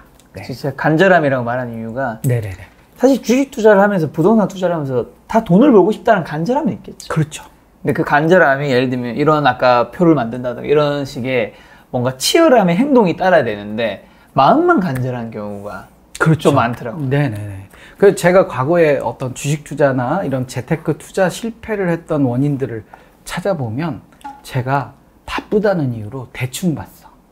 그래서 대충 보고 대충 하다 보니까 그렇죠. 이게 체계적이지 않고 맞아. 그 다음에 뭐 어떻게 되겠지 뭐 할 거야 하는데 그건 안 되는 경우가 되게 많더라고요. 그러니까 꼭 자기의 어떤 절박함 그리고 구체적인 목표를 세워서 거기를 향해 달려가는 그런 노력이 성공으로 이어질 수 있다. 만고불변의 진리는 성실함에 있어요. 그래서 성실하게 그런 어떤 목표를 추구하다 보면 꼭 어떤 부자 될 수 있다라고 강조를 드리겠습니다. 실제로 그러면 주식 투자로 좀 큰 돈을 버는 사람들은 어떤 특징이 있는 것 같으세요? 주식 투자로 큰 돈을 버는 사람들은 결론적으로 말하면 이 실력이 있는 자만이 살아남는 거잖아요. 그런 실력을 갖기 위해서 얼마나 노력을 많이 했겠어요. 자기만의 어떤 철학과 어떤 개성 그리고 아까 말한 절박함, 구체적인 목표. 그래서 제가 이렇게 주식을 한 20여 년 하면서 제가 이렇게 어찌됐든 이렇게 주식 책도 쓰고 여기에 나올 수 있는 배경이 뭔가라고 보면 구체적인 목표를 저는 이 노트에 계속 써왔던 것 같아요. 그래서 구체적인 목표를 세우고 그걸 꼭 해보자 라고 막 이렇게 스텝 바이 스텝으로 가려는 그런 노력들이 그러니까 남과 다른 부자 DNA가 있을 거거든요. 그 부자 DNA를 가진 사람들의 특징은 부지런했다. 그리고 그 마인드 자체가 그 부자를 되기 위한 여러 가지 노력들을 끊임없이 했다. 그래서 그 중에 하나는 저는 독서라고 봐요. 책을 많이 읽었을 것이다. 이건희 뭐 여러 우리나라 재벌들도 책을 많이 읽으시잖아요. 그리고 CEO들 보면 책들 되게 많이 읽어요. 뭐 시간이 뭐 많으셔서 읽으실 수도 있지만 시간이 사실 CEO들이 굉장히 바쁘잖아요. 그런 이 시간들을 내면서 자기의 어떤 지식 함량 이런 부분들을 했기 때문에 어떤 그 재테크에 대한 그런 노력 독서라는 게 결국 공부했다는 거거든요. 그래서 끊임없이 공부를 하고 그런 구체적인 목표를 세우고 그 구체적인 목표를 위해서 달려가면서 절박함이 있었기 때문에 이 자리에 오지 않았을까. 저는 가장 싫어하는 게 오늘 일을 내일 미루는 거예요. 그러니까 오늘 할 걸 오늘 해야지 왜 내일 해. 그렇게 자꾸 미루다 보면 게으르게 이렇게 되고 그다음에 자기가 도태되게 되는 거예요. 몰라 뭐 귀찮아. 근데 대충주의거든요. 자기가 어떤 오늘 하겠다는 건 좀 지독하리만큼 그 사람들은 계속 자기의 어떤 노력들을 했을 것이다. 원래 부자는 어쩔 수 없지만 자수성가형 부자들은 끊임없이 노력을 했을 것이다. 목표를 세우고 절박하게 스텝 바이 스텝. 그래서 그런 자수성가형 부자 DNA가 있었을 것이다. 그래서 오늘 이 방송을 보시는 분들도 지금 당장 노트 한 권을 만들어서요. 그런 자기 어떤 목표 이런 것들을 꼭 세우셔서 만드셨으면 좋겠다. 근데 사실 독서라는 분들이 시간이 남아서 하는 게 아니거든요. 그렇죠. 시간을 만들어서 하는 거죠. 네네네. 마지막으로 김작가TV 시청자분들에게 뭐 하고 싶으신 말씀 있다. 네, 일단 김 작가님께서 굉장히 잘생기셨다. 이런 점을 방송 멘트로 잘생기셨어요. 아닙니다. 그래서 여러분 저 아무것도 안 받았어요. 굉장히 잘생기셨다 강조를 드리고요. 그다음에 두 번째로는 영화 두 가지 멘트를 좀 드리려고 해요. 첫 번째는 영화 관상에서 송강호가 이렇게 마지막에 하는 말인데요. 자기가 관상쟁이에요. 그래서 자기 아들을 이제 영모에 엮여서 잃게 되는데요. 그렇죠. 거기서 이제 자기가 이런 말을 해요. 나는 파도만 보았을 뿐 파도를 일으키는 바람을 못 봤다. 파도는 언젠가 부서진다. 이런 얘기를 해요. 제가 하고 싶은 말은 우리가 어떤 주식이라는 게 파도의 정점에 사는 건 아니거든요. 그러니까 불어올 바람을 미리 예측하고 미리 선점을 해서 파도의 정점에 팔아야 된다. 그래서 주식이라는 것은 무관심할 때, 사람들이 무관심할 때 사서 뜨거운 관심에 팔아야 된다. 그러기 위해서는 오랜 기다림이 있을 수도 있잖아요. 그래서 기업 가치를 보고 기업 가치가 매력적인 기업이라면 과거의 학습 효과를 봐서 무관심 저점에 사서 뜨거운 관심 이벤트 디데이까지 기다리면 수익이 날 수 있다. 이 점 하나 강조를 드리고요. 네. 두 번째는 영화 안시성입니다. 조인성이 나온 굉장히 잘생긴 조인성 오빠가 나온 영화인데요. 이 영화에서 보면 조인성이 안시성 성주입니다. 그 당나라 군대를 맞서서 이기게 되는데요. 우리는 물러서는 걸 배우지 못했다라는 멘트가 있습니다. 주식 투자라는 것은 어찌됐든지 1%라도 수익을 내는 거거든요. 근데 왜 우리가 계속 손절매를 반복해서 하는 거죠? 손절매라는 것은 결국 물러나는 거예요. 후퇴하는 거예요. 주식 투자라는 전쟁터에서 총칼이 없을 뿐이지 전쟁터거든요. 이 전쟁터에서 치열하게 싸워서 단돈 1원이라도 이겨야 되는데 왜 무릎을 꿇습니까? 그러기 위해서는 첫 번째로 좋은 기업을 사고 그다음에 좋은 기업을 샀다면 끝까지 물고 늘어져서 혹여 손실이라도 끝까지 수익을 내는 그런 노력을 통해서 단돈 1원이라도 이기자라는 측면에서 말씀을 좀 드리고 싶습니다. 그리고 이제 습관, 투자를 위한 습관 3가지를 간단하게 또 이야기를 드리겠는데요. 어찌됐든 우리가 투자에 있어서 가장 큰 무기는 브레인, 머리입니다. 그래서 머리를 계속 발달시키기 위해서 우리가 아까 독서 이야기도 했는데 끊임없이 공부해라. 왜냐면 주식 투자라는 것은 저같이 이렇게 한 20년 주식 시장에 있는 사람도 있고 기관 투자가도 있고 외국인들도 있어요. 그들과 싸워서 이기려면 실력은 기본입니다. 그래서 끊임없이 공부해라라는 점을 강조드리고요. 두 번째는 조급해하지 마라. 조급증이 결국 실수를 낳고 위험성이 굉장히 높은 기업에 들어가서 큰 손실을 볼 수 있으니 스텝 바이 스텝 손실 보지 않는 그런 투자, 그게 쌓이다 보면 수익이 크게 날 수 있으니까 조급해하지 마라. 그래서 두 번째 이야기를 드리고요. 세 번째는 버킷리스트를 만들었으면 좋겠어요. 저의 버킷리스트가 뭔지 아세요? 저는 트로트 앨범을 내는 겁니다. 네. 그래서 50대에 트로트 싱글을 내겠다. 네, 다들 미쳤다고 그러더라고요. 근데 저는 하고 싶어요. 그래서 여러분들도 그런 어떤 하고 싶다라는 그런 버킷리스트를 하나씩 만들면 그런 부분들이 사람의 어떤 성격을 되게 긍정적이고 밝게 만들거든요. 주식 투자라는 것은 그렇게 밝은 마음 상태에서 해야만 성공을 거둘 수 있어요. 행복한 상태에서 해야지 짜증을 내면서 수익을 냈어도 더 못 본 거에 대해서 속상함을 갖고 이러면 이 심리가 흔들려서 안 돼요. 그래서 내가 하고 싶은 거, 내가 돈을 벌면 어떤 버킷리스트를 할 것인지 그런 부분들이 하나의 구체적인 목표가 될 수도 있는 거거든요. 아까 구체적인 목표를 세우라고 그랬잖아요. 그게 나의 어떤 버킷리스트. 나는 주식 투자를 해서 이러이러한 것들을 해보고 싶어 라는 구체적인 목표가 되고 그게 동기부여가 되고 오늘 할 일을 내일 미루지 않는 그런 성실한 투자자가 될 수 있다 라는 점을 강조를 드리고 싶습니다. 또 이 저자님과는 영상이 올라오고 난 다음에 이제 조회수가 잘 나오면 다시 만날 거고요. 네, 아니면 이제 뭐 인생 결과 아니겠습니까? 그렇죠. 나 오늘 여기 자고 갈 거야. 여러분들 그 좋아요 많이 눌러주시고요. 많이 보셔야 제가 또 나옵니다. 알겠습니다. 저는 사실 조자님과 이렇게 목표를 만들어 가면서 이렇게 하는 것들이 굉장히 재밌었거든요. 다음 시간에 또 만나 뵈면 또 심층 깊은 이야기를 나눌 수 있지 않을까. 많은 게 준비되어 있으니까요. 좋아요 많이 눌러주셔야 제가 또 나옵니다. 자, 마지막 인사하겠습니다. 오늘 만나 뵌 손님은 샌드타이거 샤크 박민수님이었습니다. 지금까지 여러분의 소중한 시간을 함께 해주셔서 정말 감사합니다. 오늘도 김 작가였습니다. 고생 많으셨습니다. 감사합니다. 다음에 또 봬요.